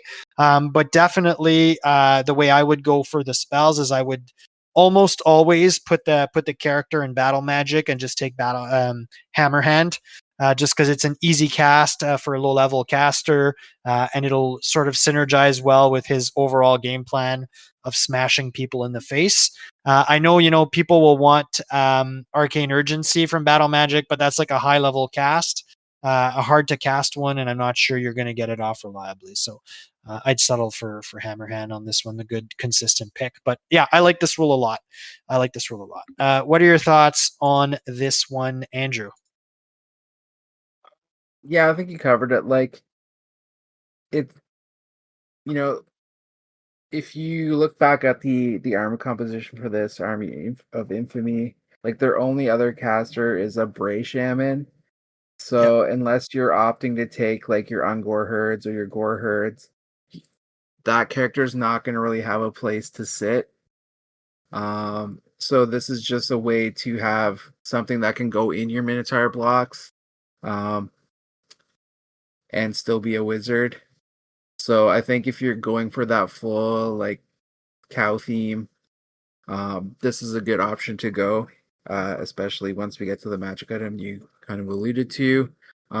It still will give you the somewhat anti-magic you would hope for this to keep your army alive, but I don't think going like full wizard on your general is the way to go, especially with the amount of damage output those guys put out. Yeah. Ryan. I agree with you guys. Like, it's cool, it's thematic, it's a different option, but you're not tooling this guy up to be a wizard. He's just a it's like putting lore master on an elf character. Like, it's just a little bonus that you can use for stuff. Yep. Okay. Thoughts on how all these rules come together and impact the army? Like, do you guys think these are just flavorful rules, or there's like an actual competitive impact here? Starting with Andrew. I think overall it's mostly just thematic as a whole. I know the frenzy command range bubble thing is interesting, but realistically, you're probably going to be taking somewhat Death Star like units. So even the efficiency of having like your frenzy go off and like clip a bunch of shit probably isn't going to be that great. Um, I know we talked highly of the gifts of magic, or sorry, the chaos gifts for the Doombulls and Gorbulls, and I think that's more the competitive side of this list of rules. But even then, like I don't think it's going to be super impactful.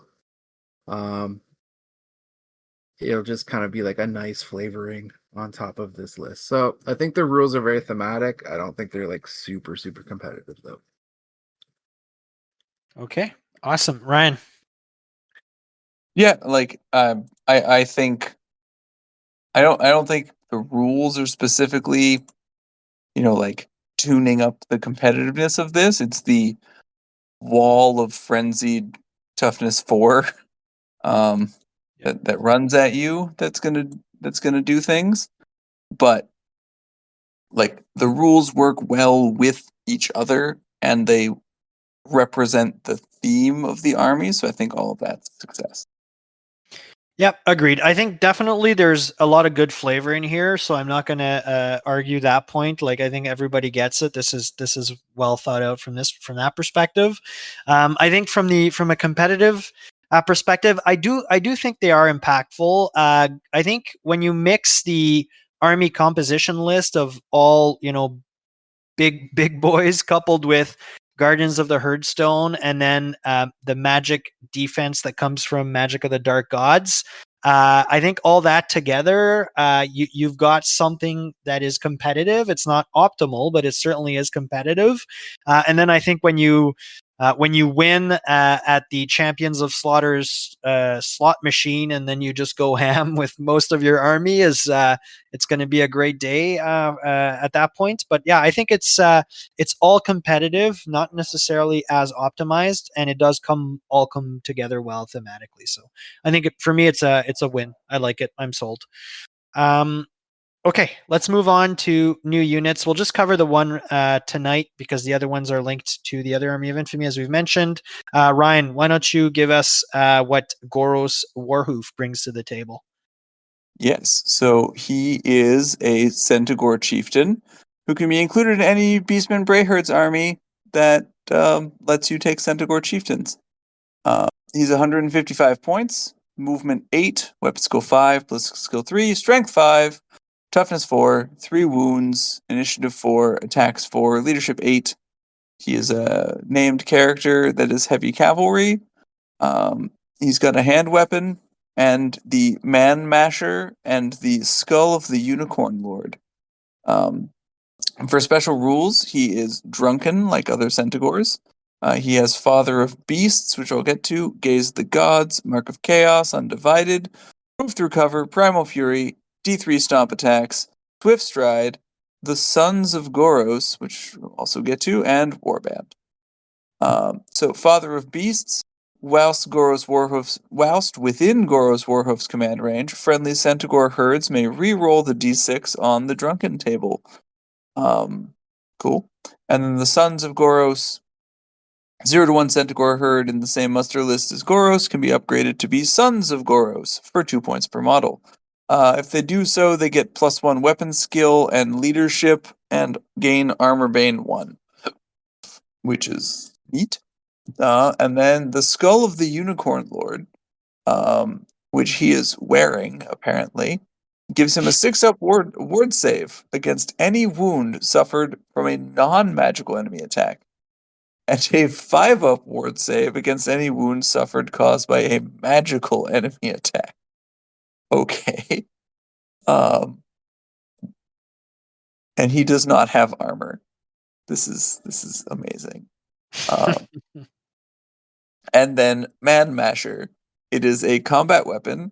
It gives him strength +1, AP -1, armor bane 1, magical attacks, multiple wounds D3. And this weapon's strength modifier applies only during a turn in which its wielder charged. So it's a flail, basically, or a mace or whatever. Morningstar, the Bretonians. That's the word. So he's kind of cool. He's real squishy, like T4 and no appreciable save against the most common type of attack is not the greatest defensive. It's like we're talking Orion grade level of squishiness here. But However, at a third of the points, yeah. However, he is cheap as shit, Yeah. and he's got stomp attacks. He's got 4 attacks. He's charging in, hitting at strength 6, AP -1, D3 damage. So, like on the charge, he is effectively a character with an ogre blade. Yeah. So, like, that's cool. You slap him with his Sons of Goros unit, who have better. I actually don't know uh, what Centigore stats look like, but +1 They're weapon pretty skill bad. is They're pretty better. But you can have him just running around doing shit. And honestly, you're probably only ever re-rolling on the drunken table if you roll a 1, because you don't want to become a random mover with a d6 plus 2-inch move. Unless you're super close. At which point it's beneficial and you Yeah, don't exactly. re-roll it. But Exactly. yeah, like this is one of the things. Like if I was taking, like, I would not take him without also taking a unit of Centigores. But if I was taking Centigores, I would take him to throw in the unit of Centigores. Okay. Yeah, not a bad rundown. I generally agree with you. So Ryan, Goros's stats are essentially the same as a chieftain, like a Centigore chieftain, except like for all the special rules and the weapons after. That being said, he is heavy cav, which is kind of annoying because Centigores are light cav, so they kind of lose their like skirmish if this guy joins them, so that's annoying. But aside from that, I think that's his main negative point. I don't rate Centigores too much. Um, so I'm not sure I would bring them along. But I will say I really like this guy as a lone operator, just running around 360 charging stuff. He has a decent offensive profile, like a really decent offensive profile with the stomps at strength 5. Basically, he's carrying an ogre, like a budget ogre blade, on the charge there for 155 points. That I think that's really decent, and that's before you factor in that this guy's going to be rolling like crazy on Gaze of the Gods, and potentially juicing himself up to have like a strength 7 ogre blade or something wild. More attacks, what have you. There, we all know how good Gaze of the Gods can be. So yeah, I like him as a lone operator going up the flank, charging, whatever your opponent has, moving up their flanks, going into the back lines, being annoying. Like I do this all the time in my army with a Hobgoblin Khan, and it's a role that not everybody likes, but I definitely value in an army. So yeah, I like Goros actually. I think he'll see play. And like we talked about this, Ryan, like he is kind of Yeah. flimsy, but his price point of 155, if you compare him to like Eroloth at 170, like this guy has so much more value. It's wild. So yeah, I think he has some play. Andrew, what are your thoughts on Goros? Yeah, he's kind of weird because like he has cool shit going for him, but man, he's gonna die quick against like any sort of shooting. Even a combat that he gets into that he whiffs his attacks on, like he's fucking just done.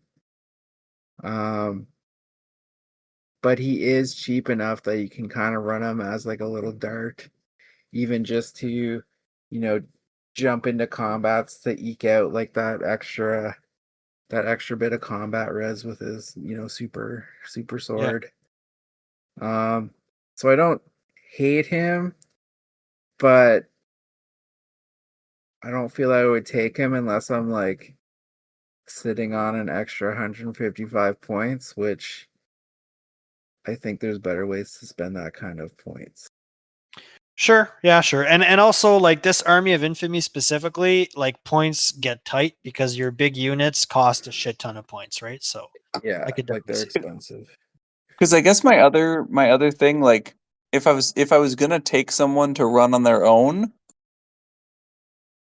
is he that much, like, aside from his D3 damage, is he that much better than a Warhoof to have the same effect you're getting with your Hobgoblin Con?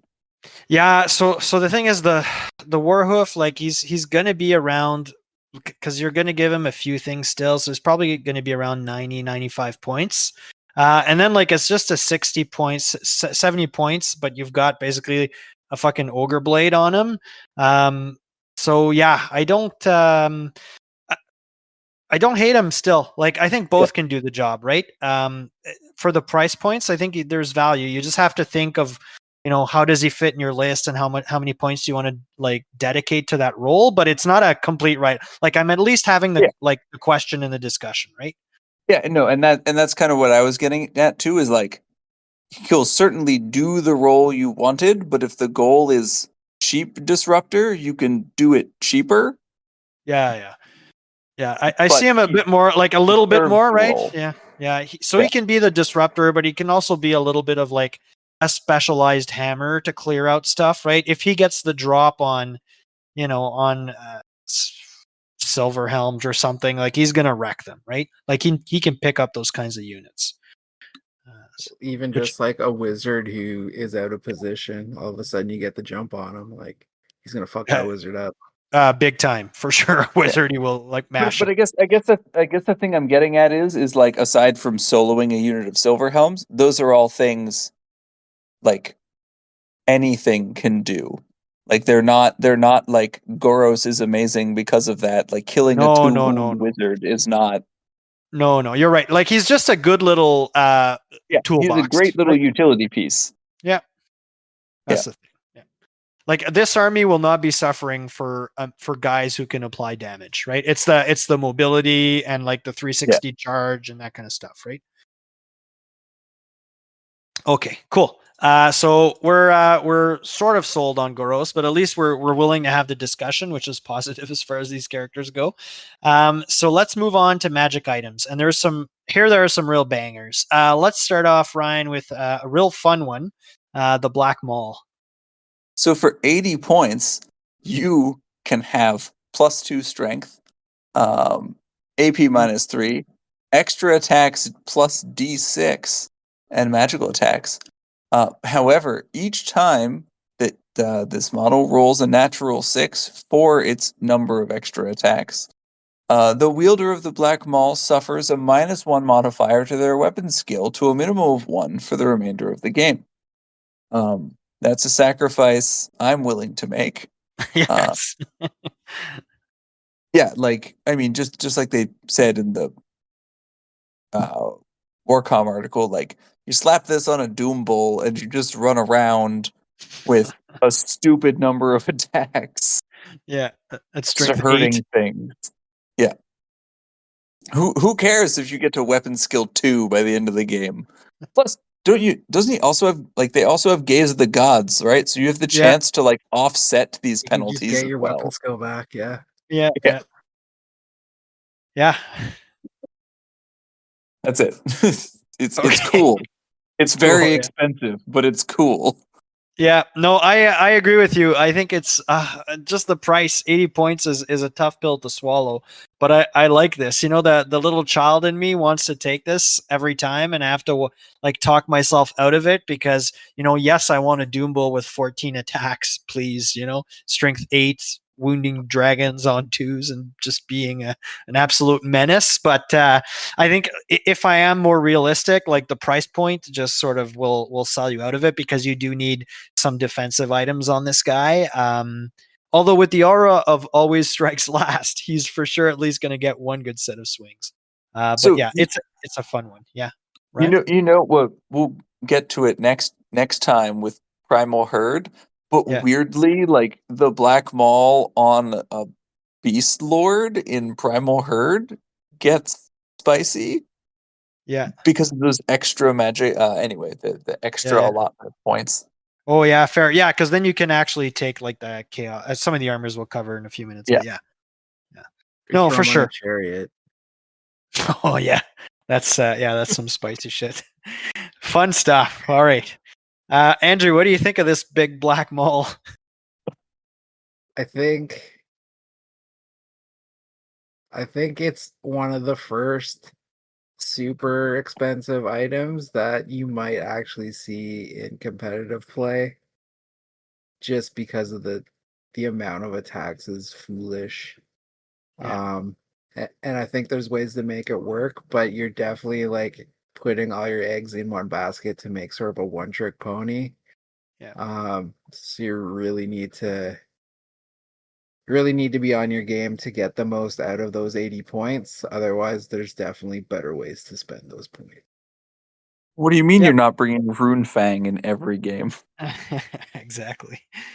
Yeah. Is that the one that always wounds on a 2? Yes, and costs 100 points. Yeah, it's worth it. Fuck dragons. Okay. All right. So the next one is the Axes of Korgor. These are 40 points, strength +1, AP 2, extra attacks +1, and requires 2 hands. And then the wielder of the Axes of Korgor may reroll any rolls to wound of a natural 1 made in the combat phase. I actually don't hate this. I think the worst thing it has going for it is that other very good items exist. But like in a vacuum, your Doom Bulls are still going to be strength 7, AP 2 with this, and they'll gain an extra attack as a bonus thing. Sure, they'll lose a little bit of save, but re-rolling, their attacks are going to be basically wounding almost anything on a 2-up. And then like really anything if you do proc the 6 once on Gaze of the Gods. So I mean, at that point, re-rolling the ones is a significant increase in output. So for 40 points, I actually don't hate these. I think they may have some play. It's just that you're probably going to get like the magic item allotment will probably get sucked up by like defensive items, but I do like these, and I think they do have play. Regardless, Andrew, what are your thoughts on the axes?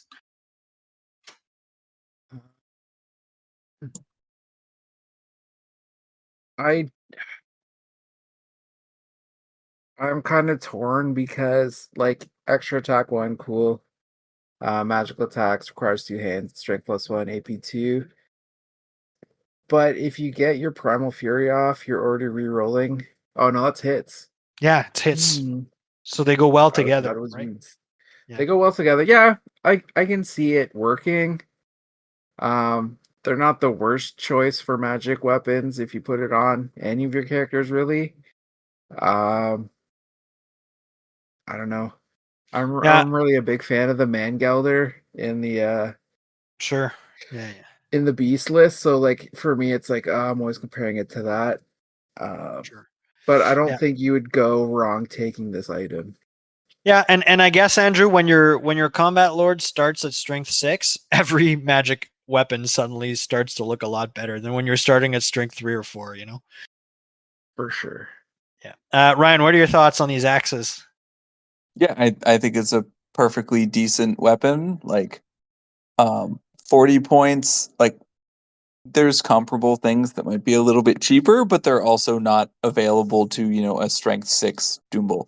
Um Yeah. so no, it's a perfectly serviceable magic weapon. Um yeah. Yeah. Okay. Next up, Andrew, the brass cleaver. Yeah, so this one's 30 points. It's strength user, AP 2. Enemy models are not permitted an armor, ward, or regen save against an attack made with this weapon if the wielder rolls a natural 6 when making a wound roll. This is fucking crazy. Um, for 30 points, like I think it's pretty decent, even just to have like an item, you know, we're talking Doom Bulls here because it's the cow list, but your strength is already like fairly decently high, so having AP2 just on everything is nice, and being able to swing at your initiative step as opposed to like if you took a great weapon, then you're going to initiative, whatever. But being able like on a 6 to just no save, you just take the wound is like super good. Even though I'm always not really a fan of fishing for 6s, but this for 30 points, I think, especially on like a Doombo character, I think it actually is pretty decent. And it's going to keep, people honest with some of their more precious units, even if they are like, excuse me, very defensive. So I think this is actually a pretty decent item. Okay, cool. Ryan. Yeah, it's a better biting blade for double the cost. Um I don't know, like I like Andrew's optimism about it. I again, like fishing for 6s does not do anything for me. So paying 15 more points over a biting blade that has the exact same combat profile isn't probably something I would do. but it's, if you have a high enough volume of attacks, it might start to do something. Yeah. Yeah, I guess I'm not super hot on this one. I guess if I went fishing for sixes, I'd be looking for like Monster Slayer, probably not just getting one wound through. If this was these wounds go through armor ward regen on a 5-up, I think I would probably consider it a lot more. But I think right now, just being on a 6 on the to wound for 30 points when you can have the Axes of Korgor for 40 or just a great weapon, I think I'm not super hot on this one. It's a fun effect when it does go off, but if your opponent's dragon has 9 wounds or something, and you roll 2 6s, that's great, but it's probably not enough to save you there. So yeah, fine. It's not a train wreck, but I'm not super hot on it. The Scimitar of Skaltar, nice ring to it. 25 points. So the Scimitar is Strength User, AP 1, Armor Bane 1, Magical Attacks, Multiple Wounds 2. So this one, yeah, I'm not a huge fan of either. For 25 points, Strength User's not great, AP 1's not great. Yeah, and then Multiple Wounds 2 is fine, I guess. But I think there are better options out there. This is like a slightly more expensive. What is it? Giant's Blade? Yeah. I Cheaper think than so. the Giant Blade.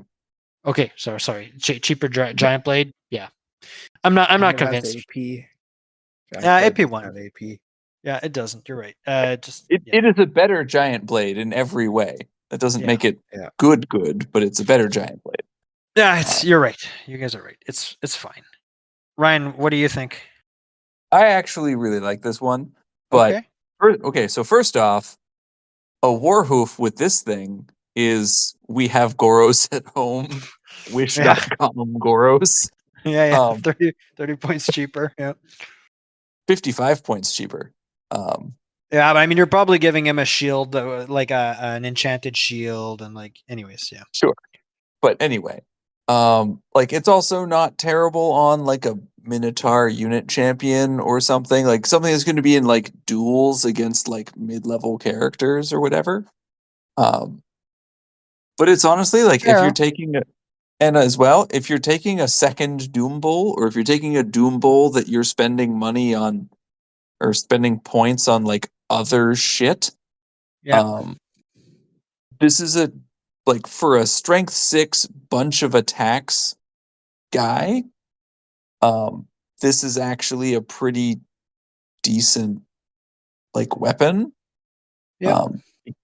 Like that's where I saw its strength. Like I would not throw this on like a unit champion or something, but on like A a BSB or drag yeah. like a dragon ogre star attack or a Gorbel BSB or like something that's already strong and is just going to use that multiple wounds 2 to go like, you know, kill Pegasus Knights in one hit instead of multiple hits or whatever. Yeah. That's all. Yeah, that's not a bad take. You've brought me back a little bit on this one. I was thinking in terms of the Doom Bowl always, but yeah, no, I think you've won me back a little bit. I think it has value. Andrew, what are your thoughts? A Warhoof with heavy armor, shield, and this magic item is 106 points. And they still have chaos mutations they can take, as well as 25 more points of magic items. So definitely could make a slightly better Goros, I think. Yeah, but I by think by the there's time you put the mutations on him, he's close to Goros, right? okay, so Yeah. don't put the mutations, just spend your other Sure. 25 points. All right. Yeah, I think it's like not bad. Especially with the like inherent high strength of um Minotaurs champions, or even just like everything else you can fit this on because it's champion size points. You can't go wrong, I don't think. Like multiple wounds 2 is nice just to have. AP1, so it has a little bit of AP. So like I think you'll get some use out of this for sure. Yep, fair. So this section probably the weakest part of the magic items. So let's move on to one which I think is really solid. The next one is in magic armor is the full plate of chaos armor and then the heavy chaos armor. The full plate is 40 points and the heavy armor is 30 points. Important to note that these are both extremely common, so you can use them as many times as you want. The full plate chaos armor is a suit of full plate armor. The heavy armor, is a suit of heavy armor. Fine.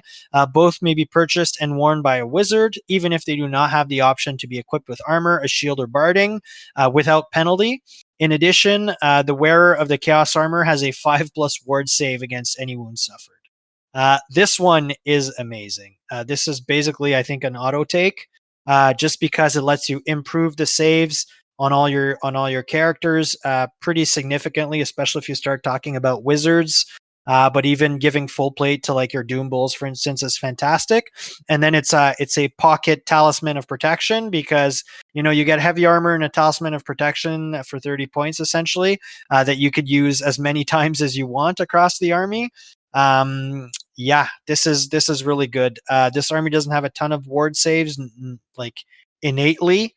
And not a ton of ways to acquire them. So yeah, I really rate this. I think I'm for sure taking on my combat characters the ward save and bringing them up to full plate.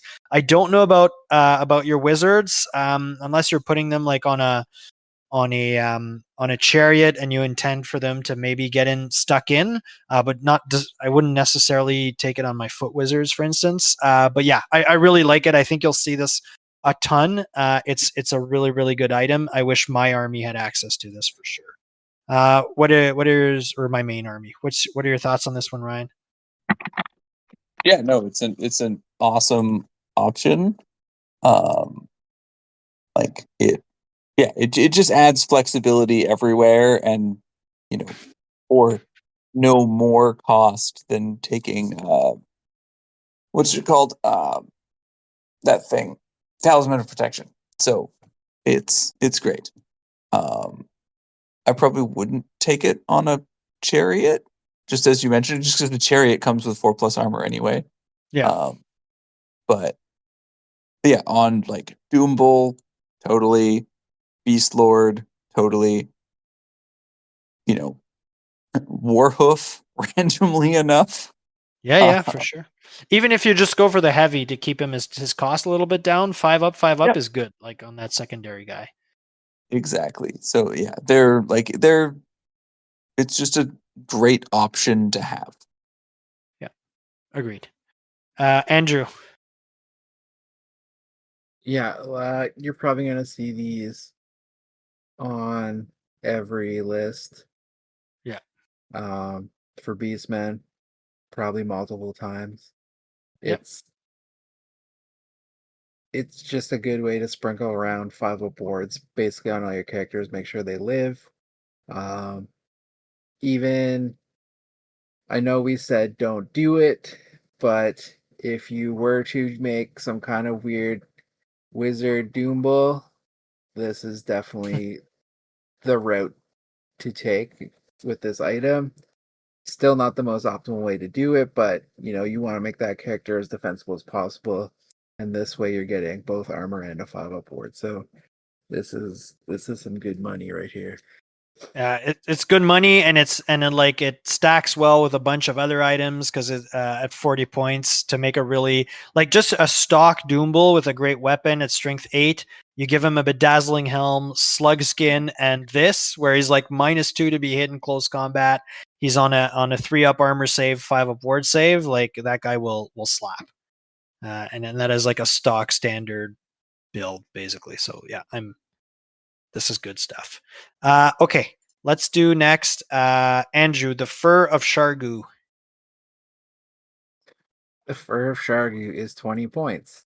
It may be worn with other armor. The wearer of the fur of Shargu improves their armor value by 2.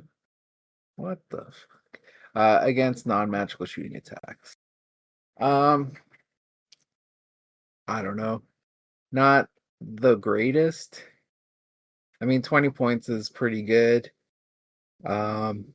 Maybe it'll see more play on sort of those um what are they called? Beast Lords on like chariots and stuff. I think you'll see some use out of that. Or we keep going back to it, but a war hoof. So now they're definitely way more defensible against being just shot off the board, and you can use them more as like chaff pieces then. Because I think actually I just built a war hoof. So you can Yeah, take you heavy armor and a shield stock, and then you put this on him. So then he's sitting on what, like a 2-up save, a 3-up save, against shooting. um, against 2 up. shooting, which is probably his like biggest counter until he does get into combat. So I think this will see some use if you're going for something like that. I don't know if you'll see it too much though in like a the Minotaur list, because you're probably taking big blocks anyway, so there's not a lot of stuff that you're worried about getting shot from. Yeah, Ryan, what are your Um, thoughts on the fur? Yeah, it doesn't really do much for me because even like again, the go to in my head is like, oh, a character on a chariot, but the thing is, this doesn't interact with the chariot's armor value, so then you have to spend extra points to make sure the character has an armor value that's worth improving by 2 against shooting. Um, but if it's if like I had a 20 heavy points and chaos like nothing armor, else to do, right? But so that's what I'm saying though is if I want to spend 50 points to have a 5-up ward, a worse armor save in combat than the chariot has, and be sure. better against shooting, or I could just buy the full plate and not take this thing. Um, but like again, if I've got 20 points and no other avenue to use them, I'm sure I could concoct something that this could work for. It's just nothing is like inspiring me with it. Yeah, no, Makes though sense. that's fine. I think so. Yeah, I agree with you guys. I'm not super sold on this one. Definitely, you don't want to put it on a Doom Bull or anybody else who's going in a unit just because of how shots are allocated against a unit and how saves are done. I don't think you're really going to get your money's worth out of it. Definitely not on that front. I agree with you, Ryan, that like the Chariot's not a good pick either. I guess my one corner case might be like a Shaggoth, like a Dragon Ogre Shaggoth, because they're alone, so they can get shot pretty easily. And like they are vulnerable to fire, like people will direct cannons at them and stuff. And I get that a cannon's AP3, but like if you're going down to, a 2-up armor save, you're at least getting some save after it for 20 points. So maybe I could be convinced on like a Dragon Ogre. And if he's taking like ballistic skill shooting, he'll be good for saves after, like no issues at all. So yeah, I'm not super hot on this one either. Maybe could be convinced on a Shaggoth if I still have 20 points left over. Okay. Let's move on next to the talismans. Ryan, the Chalice of Dark Rain. So for 50 points, you can get a single use item.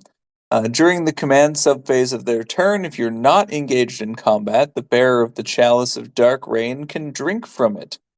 Until your next start of turn subphase, the range of all enemy missile weapons is halved, rounding fractions up, and enemy war machines cannot shoot. So I love this. This is really cool, especially for an army that, just kind of wants to run at people. Um, being able to, start of turn 1 or whatever, just be like, oh, you're shooting, don't care. Um, it's like Minotaur army probably won't have the points to fit it in, but in like a normal army, I feel like you're gonna see this a lot. Yeah. That's all. Yeah. Yeah, on this one, man, I'm kind of torn on this one because 50, like, it's a game defining effect, but only if you run into the right army. If you know you're against your average list that has a unit of ballistic shooting or 2 units of random ballistic shooters that are not that big of a deal as part of the army construct, it's probably not worth it to lose 50 points of your army building for it. But if you run into the right army, like if you run into that guy that's packing 30 Sisters of Averlorn or whatever with the Horn of Isha, like you'll be damn happy to have brought this thing. And then if God forbid you run into like Nuln or something, and then you just blow this, or you drink from this chalice of dark rain, then you fuck their whole gameplay plan over for a turn as you're closing the distance. So yeah, I'm kind of torn. I think I won't end up taking it. I wouldn't end up taking it because it is 50 points and it is situational based on the matchup. But yeah, if you do wind up right place, right time, and you have this thing, it's going to really have an impact on your opponent. You deploy far forward with your enemy, really aggressive. Hopefully, you go first. You blow this thing, and then you drink from this thing, and then you just run in and have a good time. So yeah, I don't hate it. But it is situational. What are your thoughts on this one, Andrew? Um, I think it's going to see quite a bit of competitive play. Let me check something right quick. Cool. Um, because if you're playing in tournaments, eventually you're going to come up against either the Night Yeah, Goblin poison shooting block or the yeah. Tomb King Or poison Bro shooting Shop T block. and poison shooting. Yeah. So this is going to give you at least one turn to close that gap as quickly as possible and reduce the amount of turns you're going to be getting blasted. So I yes, it's this item is very situational depending on the army you're facing, but like in a tournament setting, you're probably going to face those armies at some point, and this is probably the best tool in the chest of things that beastmen have to sort of defend themselves against shooting for at least one turn. Yeah. Because those Minotaurs are great, but they're also not super, super tough. So they're gonna get chewed up pretty hard against like those mass shooting blocks or mass poison shooting blocks, and Yeah. things like that. So I think you'll want this in a tournament setting. Otherwise, yeah, you're right. Like it is kind of very situational. Um, yeah. So that's my thought on it. Like I think it'll see competitive play for sure because it helps mitigate one of the big weaknesses for Beastmen, which is just range Yeah. defense. Yeah. Agreed. I'm on the fence. I'm not sold one way or the other, but I see definitely your points there on this one. Yeah, I like it. Okay. Let's go on to the next one, the Cornucopia of Corpulence. So when the bearer's combat is chosen during step 1.1 of any choose and fight combat subphase, any models in base contact with the bearer of the Cornucopia must make a toughness test. If the test is failed, they lose a single wound for 30 points. Sounds fun, but I don't think this is really great value. For 30 points, I'd rather give somebody a ward save, frankly. But yeah, I mean, realistically, because of your base sizes, you're not going to be touching too many models. Then toughness test, like most things will pass them at least half the time, probably 2/3 of the time when you're talking about toughness 4 there. So I'm not too sold on it. It's nice that it's just lose a single wound and you don't get any saves, but not sure if it's worth 30 points. Andrew? Yeah, like 30 points for this, at best you're gonna hit what, 4 models if it's on like your Doom Bowl. Yeah. And you're against 25s, yeah. Yeah. So that's best case scenario. Worst case, it could be like 2 or Yeah. even 1 if it's a single unit, and just for it to lose a single wound. it's not that great. Fair. Ryan? Yeah, it's not like it's not. It's gonna not do anything more often than it does. Like, Yeah. or it's like, oh, I killed a peasant. Yay. Yeah. And now here are my 8 attacks, strength 8, to like kill 7 more peasants. Yeah. Yeah, exactly. Okay. All right. Let's move on. Let's drop this one. Move on to banners. Some real good ones here. Andrew, the Gore banner. Yeah. So this one's 50 points. If a unit wishes to declare a charge against a unit carrying the Gore banner, it may first make a leadership test. If this test has failed, the unit cannot charge, does not move, and is considered to have made a failed charge. If this test is passed, the unit can charge as normal. Now, I think this is pretty cool, especially because now we're seeing some of the payoff for layering in all these leadership debuffs from the lores. I guess it wouldn't proc with terror because it's a separate leadership test, but there's a lot of stuff in this list and in the base Beastmen list that does affect leadership. So if you can sort of, double, triple stack those minus leadership debuffs, all of a sudden you're getting a lot of payout from this item. So I think it's maybe a little bit too expensive for what it does, because a lot of things that you're worried about, such as like Cav and things like that, are already going to have high leadership, so it's probably not going to affect them too much. But if you're able to like get some of those minus leadership debuffs off, like all of a sudden, you're messing with your opponent's battle plan, and if they don't pass that leadership test, they might be in a bad situation for next turn where you can get the charge off, especially on like a big, cow Death Star. Yeah. Where they really need to get that first, that first turn, or not first turn charge, but to get the charge off to be able to strike first before the Minotaurs. So I think this might have some play, and I really like it myself. I'm not sure how super competitive it is, but this is the type of item that I would take to try to make work by playing with all those leadership stuff in this list and in the Beastmen army in general. Fair. All good points. Ryan? Yeah, like it's neat. It's effectively, part of terror without being terror. Mm-hmm. Yeah, it's a thing. It's definitely something.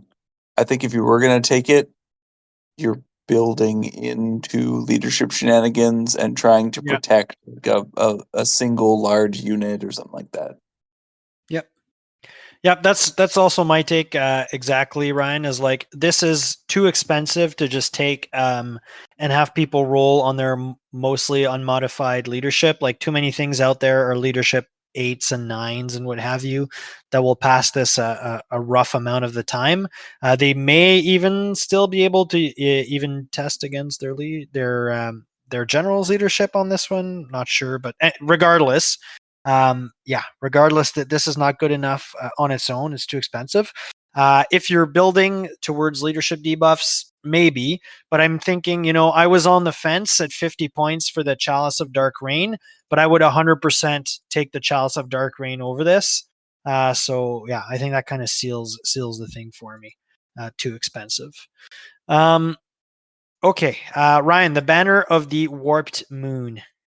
So for 45 points, you can have the exact same text as the Falcon Horn of Frediment. During the command sub phase of their turn, if they're not engaged in combat, the bearer of this banner may attempt to unleash its power by making a leadership test, using their own unmodified leadership. This test is passed until your next start of turn sub phase. Enemy units cannot use the fly special rule.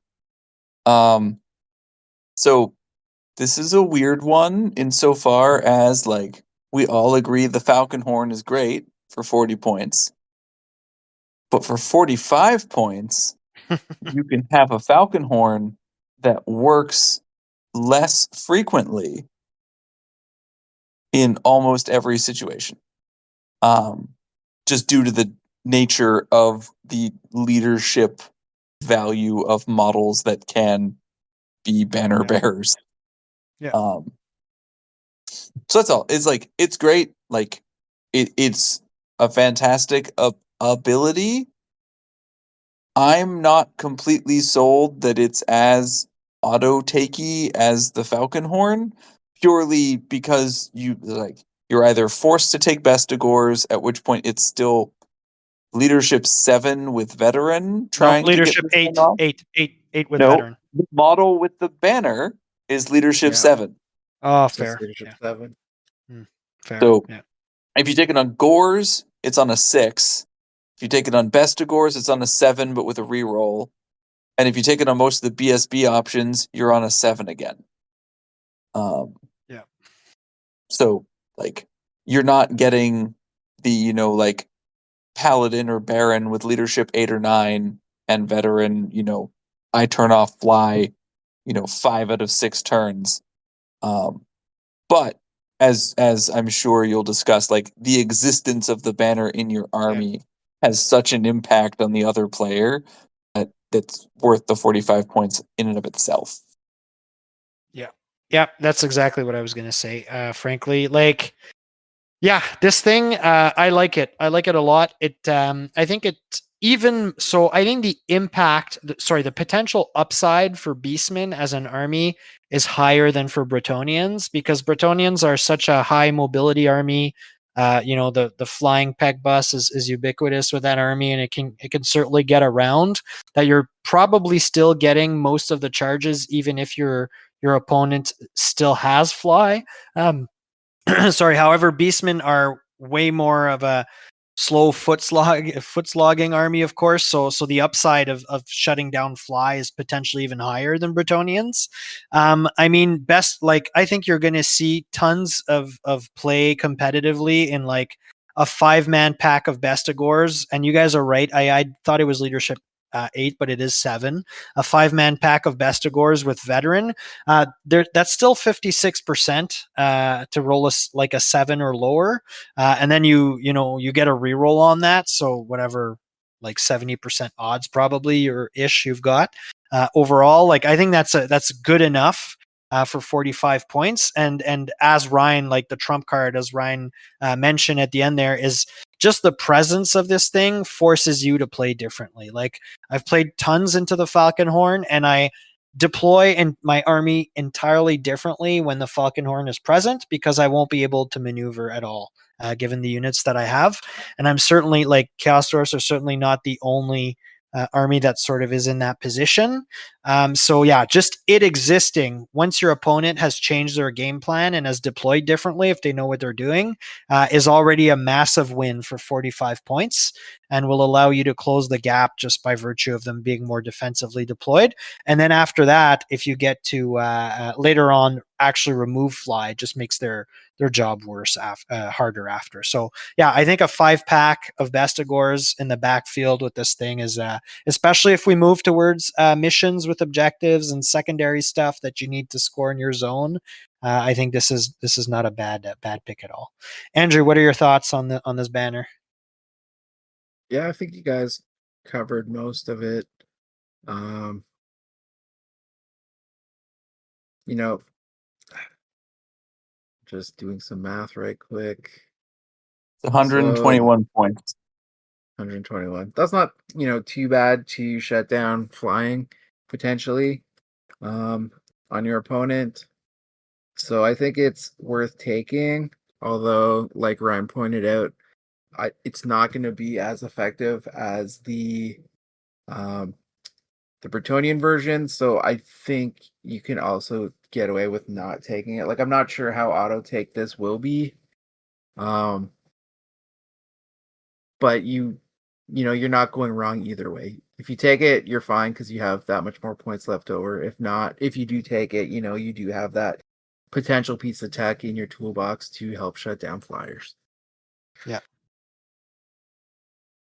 Okay, good. Next one, the Beast Banner. I'll take this one. So the Beast Banner is 40 points. A unit carrying the Beast Banner increases its maximum possible charge range by 3, and when it makes a charge roll, it gets plus D3 to the modifier to the result. So it's like a baby Swift Stride for charges. I think the Doom Seekers have something similar, but anyways, so 40 points. Uh I find it expensive for that. I like the effect. This is a slow army. Putting it on your unit of Minotaurs, specifically in this army of infamy, is not a bad call because you do want them in combat. I just think yeah, 40 points is for a plus D3. If you roll that one, is a bit of a rough go. So I'm not entirely sold on it. I think I'd rather have for 45 points the no fly banner for sure than this one. What are your thoughts on the Beast Banner, Andrew? Yeah, I'm kind of with you. Like, it's a nice ability. I think it's just costed a little too high for what it does. Yeah. Maybe if it was like a full Swift Stride or something, then we'd be talking. But D3 is just, it's not great. Yeah. Ryan? So for comparables, as a Bretonian player, I pay 40 points to get the same ability, but also have to be impetuous to have it. So Sure. like 40 points is apparently the going rate for this. Yeah, but I think Yeah. the difference is you're putting it on a platform that's like movement 8 and has Swift Agreed. Stride already, right? I put it on. No, I honestly only take it when I bring Foot Knights for the same reason Beastmen would want it, is so Okay. that I can actually charge shit with infantry. Sure. But like don't like again. It's one of those things where if you're gonna take it, it's not just a banner you slap on something because you have 40 points. It's like I want to do a thing, and this extra D3 enables me trying to do that. So you can certainly build to it, Yeah. but Agreed. Okay. Let's go to the next one. I'm leaving this one for the Nurgle lover, Andrew, the Soiled Tapestry. Yeah, so the Poop Banner, it's 15 points. A unit carrying the Soil Tapestry gains hatred, all enemies special rule. However, all enemy models hate the unit carrying this banner. Um, for me, auto take, Yeah. because hatred is super fucking good. So even though your enemy gets hatred against you, Minotaur attacks are way more efficient than basically everybody else. So definitely gonna take this with rerolls. Yeah. Yeah, I agree with you, man.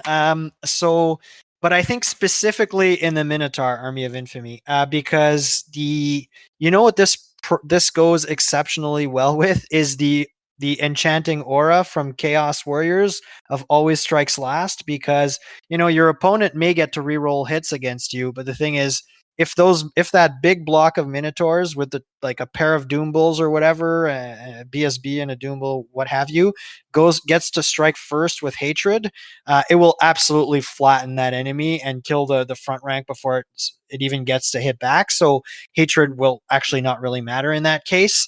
A bit more of a dicey proposition if you run into like a big monster, but I mean, for most fights, this is a really, really good one. Specifically, I think for in the Army of Infamy, and then giving your opponent always strikes last. Ryan, what are your thoughts? I agree with you guys. This is awesome. And yeah, the enemy hating you back doesn't matter when you kill them before they get to attack. Yeah. When you get something retarded like 18 fucking strength 7 and 8 attacks there, yeah. Yeah, and I think you're absolutely right. Like the combo of this with the chaos aura of Vice Last is just hilarious. Yeah, and 15 points, like it's cheap as chips. Like, yeah, Yeah. taking it. And then slap on another character with slug skin. It's like, cool, you can hate me all you want. You're still Yeah, minus one exactly. hit. Like, fuck Yeah, off. exactly. Yeah, you can get some nasty combos on that Minotaur Death Star there. Okay, enchanted items. Horn of the Great Hunt. Sorry, Andrew. 35 points. Once per turn after rolling to determine if a unit with the Ambusher special rule that is currently held in reserves as reinforcements arrives, and if the bearer of the Horn of the Great Hunt is on the battlefield, and is not fleeing, you may apply a +1 or -1 modifier to the result. This is super handy. Maybe not so much in the Minotaur list, but definitely in the other list that we will talk about next episode. But also, um, Beastmen in general have a lot of access to ambushers, so being able to tinker with that role to at least make them a little bit more reliable to get onto the table is awesome. And for 35 points, like that's cheap enough that if you're playing into that sort of rule, you're definitely going to want this and just sort of surround your opponent on all sides with ambushers and crazy shit. Yep, agreed. Ryan, what are your thoughts on this one? I now understand where they got Frindal's pricing from. Fair. Well, it's just like the math checks out if you try to build her as a character and then add 35 points. Kind of works. But yeah, like this is a great ability if you build an army around ambushers. So like Yeah. you just slap this on something, bring all your ambushers, and you're not, stuck with a character that is not helpful otherwise. Yep. Like even if you just have like extra space on like a wizard who's just gonna chill somewhere, you just take this. Yeah, agreed. I think you really have to build towards it. If you're just bringing one unit of ambushers or whatever, like or two, not worth it, especially if they're cheap. However, if you're going to really lean into ambushers, this is also going to build on the Brayhorn ability of your Wargors, which lets you re-roll you take a leadership test, and then if the test passed, you may immediately roll again for all your ambushers. So those two effects together are going to be. I mean, I forgot they had that. yeah, they build on each other, right? So for that critical unit you want to bring in, I get it's only once per turn. You can re-roll for it again after. So it is. I think those two build really well. But unless you're really leaning heavily into ambushers, I'd spend the other 35 points elsewhere for sure. So I will say though, like from my experimenting with shit ton of ambushers, Wolves of the Sea, Yeah. there's like a weird break point, and it's like 3 to 4 units where like this is optimal. Once you have Yeah. more than 4 units, you're almost guaranteed to get 2 units every turn. Yeah. And if you have fewer, as you said, like modifying one die roll plus or minus one is not super helpful. So yeah, it's this weird, like if you bring 3 to 4 ambushers, this is useful. If you bring 6 ambushers or more, this is not. If you bring 1 or 2, this is not. Yeah, agreed. So let's call it situational.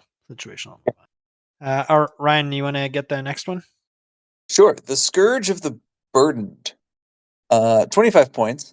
The wielder of the Scourge of the Burdened can cast the Call of the Wild spell, which is the one that gives you reserve move, from the lore of Primal Magic as a bound spell with a power level of 2.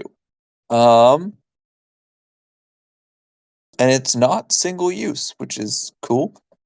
Yeah. I don't know, like, I wouldn't go out of my way to take this, but at the same time, like, if I had 25 points and just wanted to be able to randomly give shit reserve move.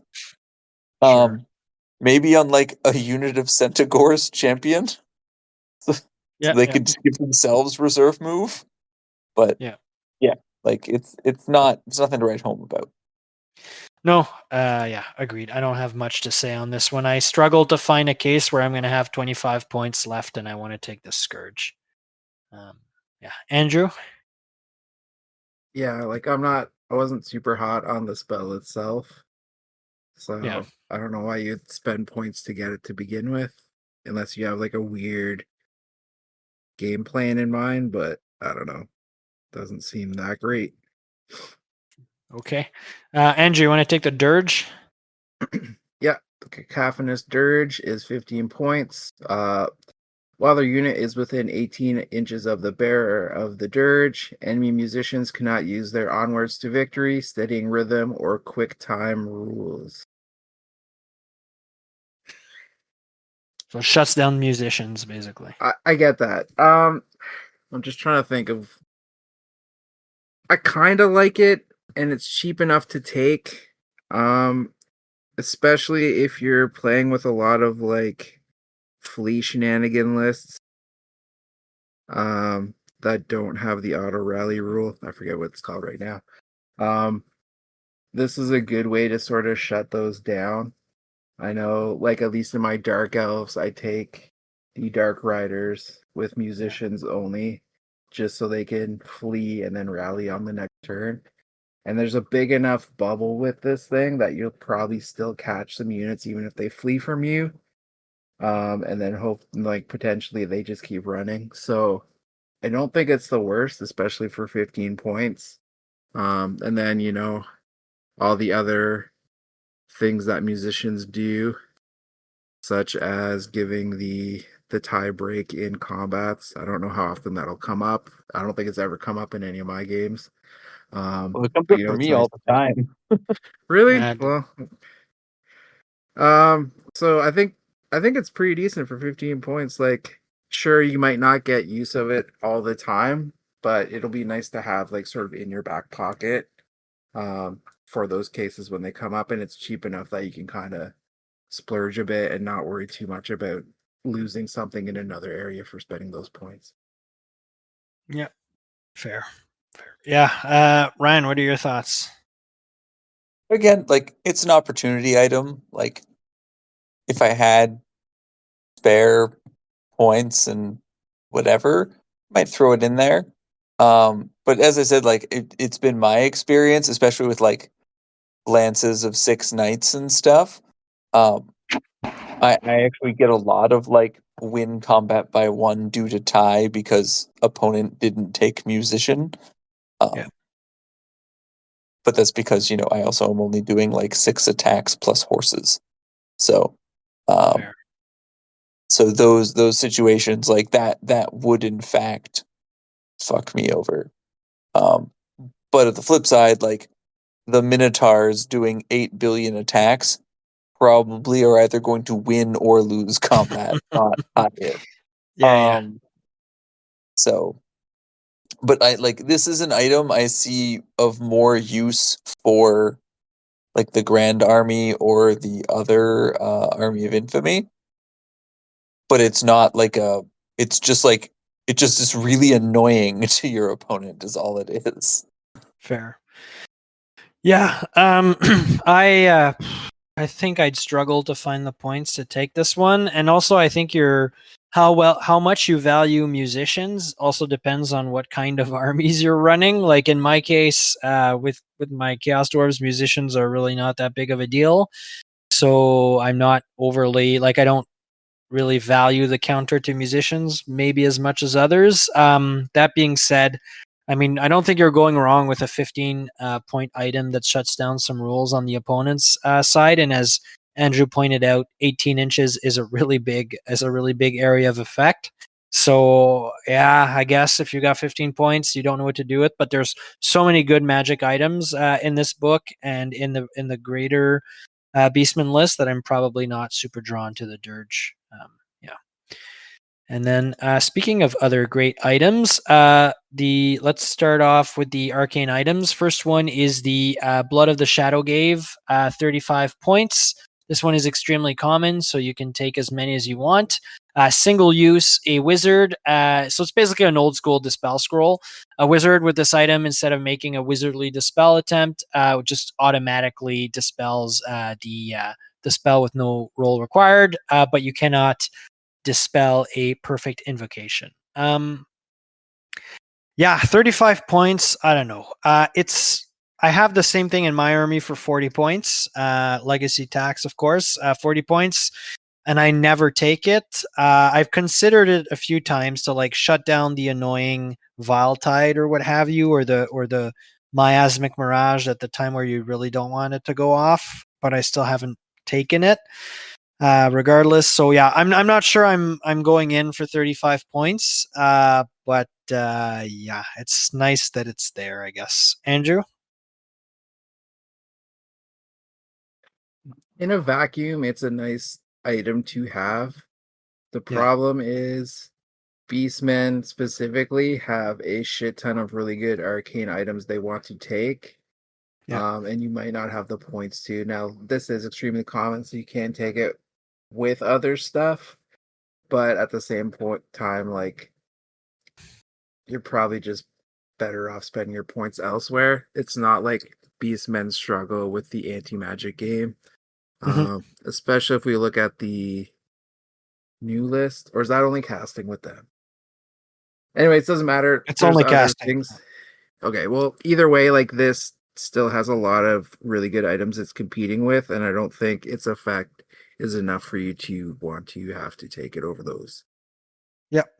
Ryan? So the only time I really think of taking it would be if you were taking like a Bray Shaman in the Minotaur Blood Herd and just wanted to have like a back pocket guaranteed dispel. But I would do so many things before doing that. Yeah. Yeah, it's Yeah. nice that it exists as an option. If you find that massive brick of Minotaurs is getting, a Crystal of Column or Miasmic Mirage too often, like this is a good insurance policy. But I agree with you, Ryan. There's many other things I'd probably spend on. Okay, Andrew, I think you got a pretty good one here in the Demon Heart. So, speaking of things you'd rather take, Yeah. for 30 points, when attempting a wizardly dispel, the bearer of the demon heart counts their level of wizardry as being one higher than that of the wizard whose spell they are dispelling, or in the case of bound spells, one higher than the spell's power level. Note this applies even if it would mean the bearer counts their level of wizardry as being lower than it actually is. So this already for 5 points less is way better than um, the blood, Yeah. because one, it's all the time, so it's not a single use item, and it plugs a lot of holes that the Minotaur list specifically might have, Mhm. in terms of anti-magic. So yeah, this one is more, I think, auto take, and it just makes the Beastman anti-magic game a lot better. Yeah.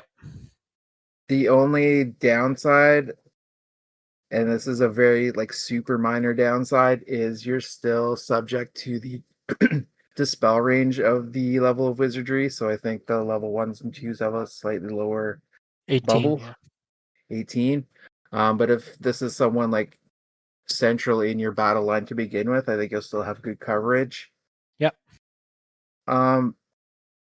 The only question I have about it, you guys probably know. So if excuse me, if you're going against a level 4, does that mean you're a level 5 even though level 5s don't actually exist? Or Absolutely. would you Yeah. Yeah. Yeah. You'll Okay, be so that dispelling like a level 5, essentially. like a level 5. Okay, so that's fucking crazy for 30 points, like almost auto take, probably on like every Beastman list. Yeah. Ryan? Yeah, no, like you'd never leave home without this. And as I Yeah. said, the only real downside that's not a huge downside is if it's only a level 1 or 2, you can only have an 18-inch range. But whatever, Yeah. like Whatever. great. Um, yeah, Yep. never not take this. Like Yeah, this is I think this is an auto take, especially most of all in the Minotaur list, but I think you're going to see it everywhere, frankly. Just a flat, basically you just have to a flat like +1 increase to your dispels, which is massive. Specifically, as Andrew mentioned in Minotaurs, there where you have no level 4s and your magic defense is just usually your Minotaur general. Like I think giving him this, making him a level 1 wizard is definitely the way to go. And then sure, you get only 18 inches of dispel range, but that guy is going to be front and center, middle of the board the whole game, and he's going to cover a lot of area with that 18 inches of dispel at level 5 or what have you. So this is I think this is auto take territory on this one. Really, really like it. Okay, we're all sold on this thing. Let's close it off with the last item, the Gore Tooth. So the Gore Tooth is actually, why don't you take it, Ryan? The Gore Tooth is 15 points and gives your wizard access to the lore of primal magic. That's it. It's cool. I mean, I'm not super hot on the lore of primal magic, but the fact that I can give my wizard who's not in the primeval army or whatever it's called, primal magic is cool if I wanted to do that. That's it.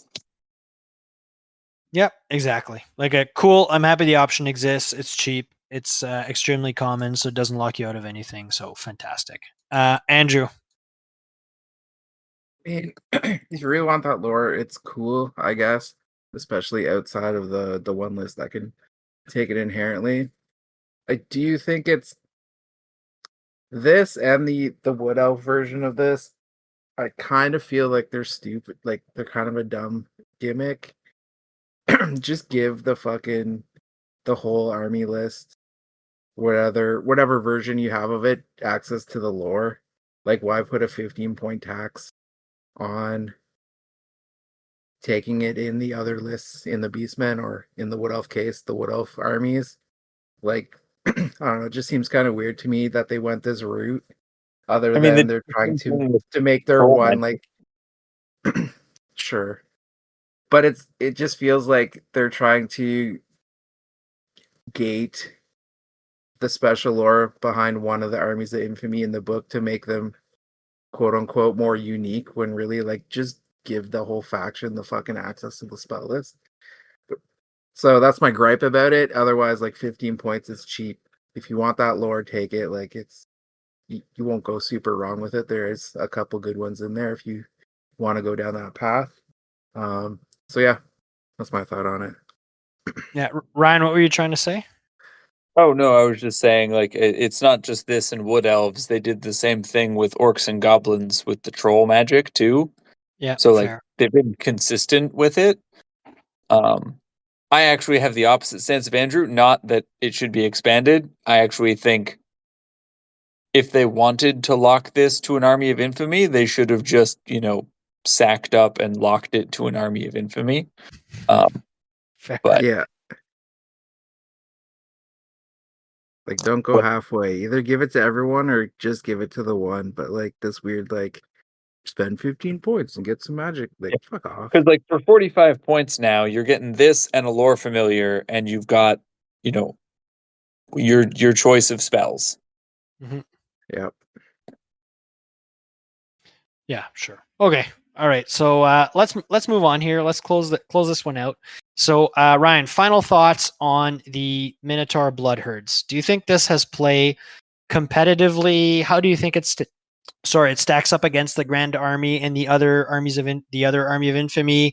Is it fun, thematic? Like, how do you, just now that we've talked about it, what's your overall take?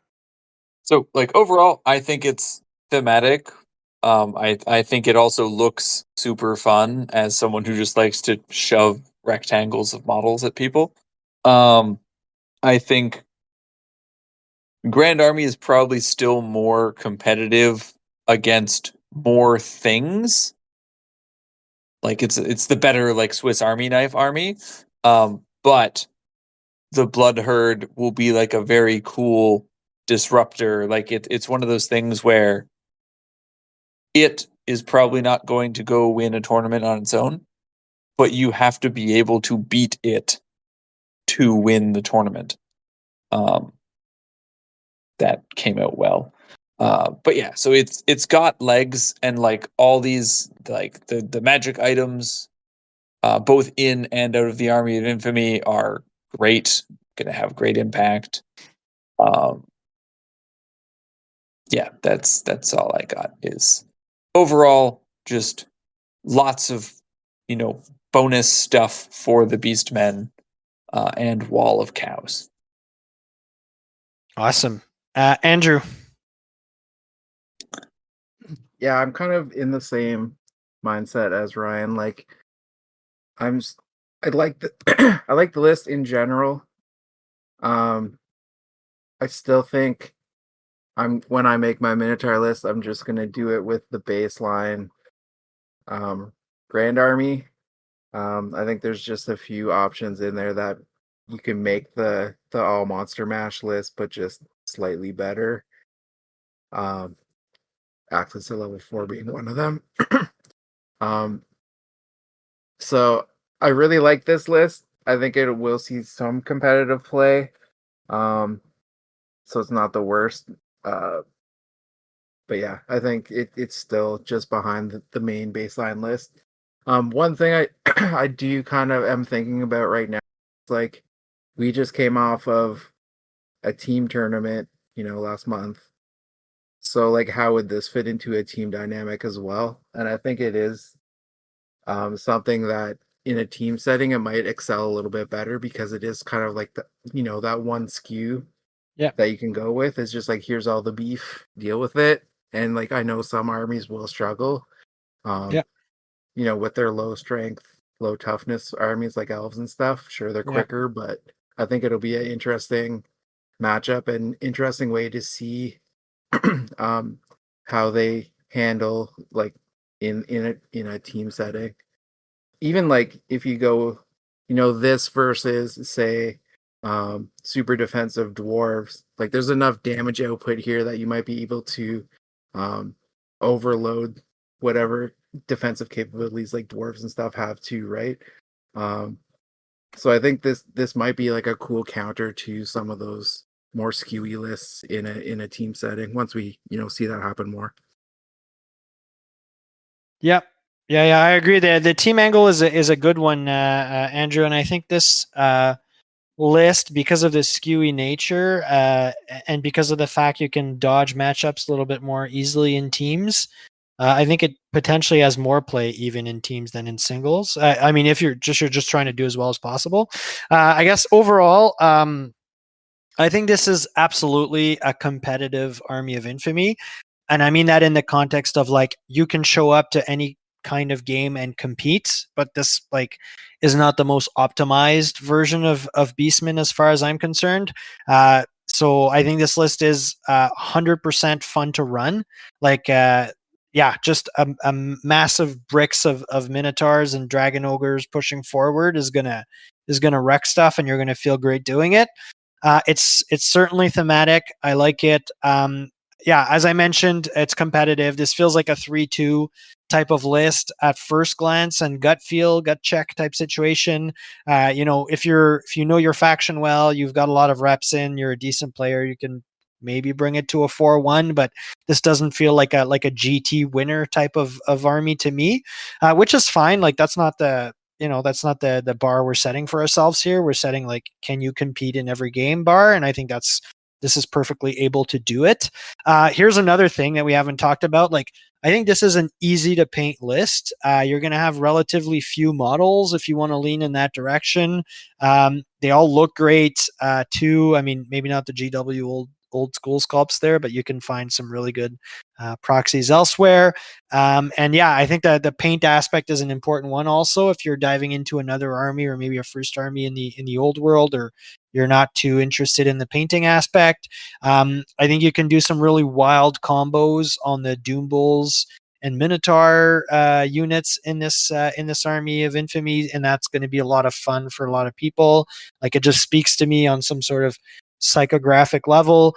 I think ultimately though, it's going to be like it's going to be a bit Marmite like when you get to the table, in that there's some you're either going to love facing this list or hate it based on what you're bringing. There's some really rough matchups for this Army of Infamy. Like, I really struggle to see how it deals effectively with undead, how it deals effectively with really strong shooting armies, or just really like the unkillable dragon situation. But it also does have some real strong matchups. It'll do very well into your elite type armies that have few attacks of not too high strength. It'll do well into a lot of your take all comers type list. It'll do, I think, fairly well into your oops all cavalry type lists, just because it's resilient enough to take a punch and then will give a massive counter punch back. So yeah, I like it. Overall, I'm really pumped. I bought most of the models I was missing. I could run this pretty quickly. So looking forward to painting and building some Minotaurs at some point in the future. Okay. So let's wrap this one up. Of course, next episode we're going to be discussing the second Army of Infamy in this book, the Primal Herd, the magic dominance type list for Beastmen. I don't have much more to shout out aside from that. Tickets are still on sale, of course, for I'm sure Andrew will talk about it, but for CCBB, so make sure you go check that out in August here in Ottawa. But yeah, that's all I have. Ryan, anything you want to shout out? No, I'm good this week. Okay, perfect. Andrew, anything you want to shout out? No, you stole mine. I was gonna shout out CCBB, so we're good. Okay, perfect. So thank you everybody for hanging on with us. This was a fun one to cover, and we'll see you all next time.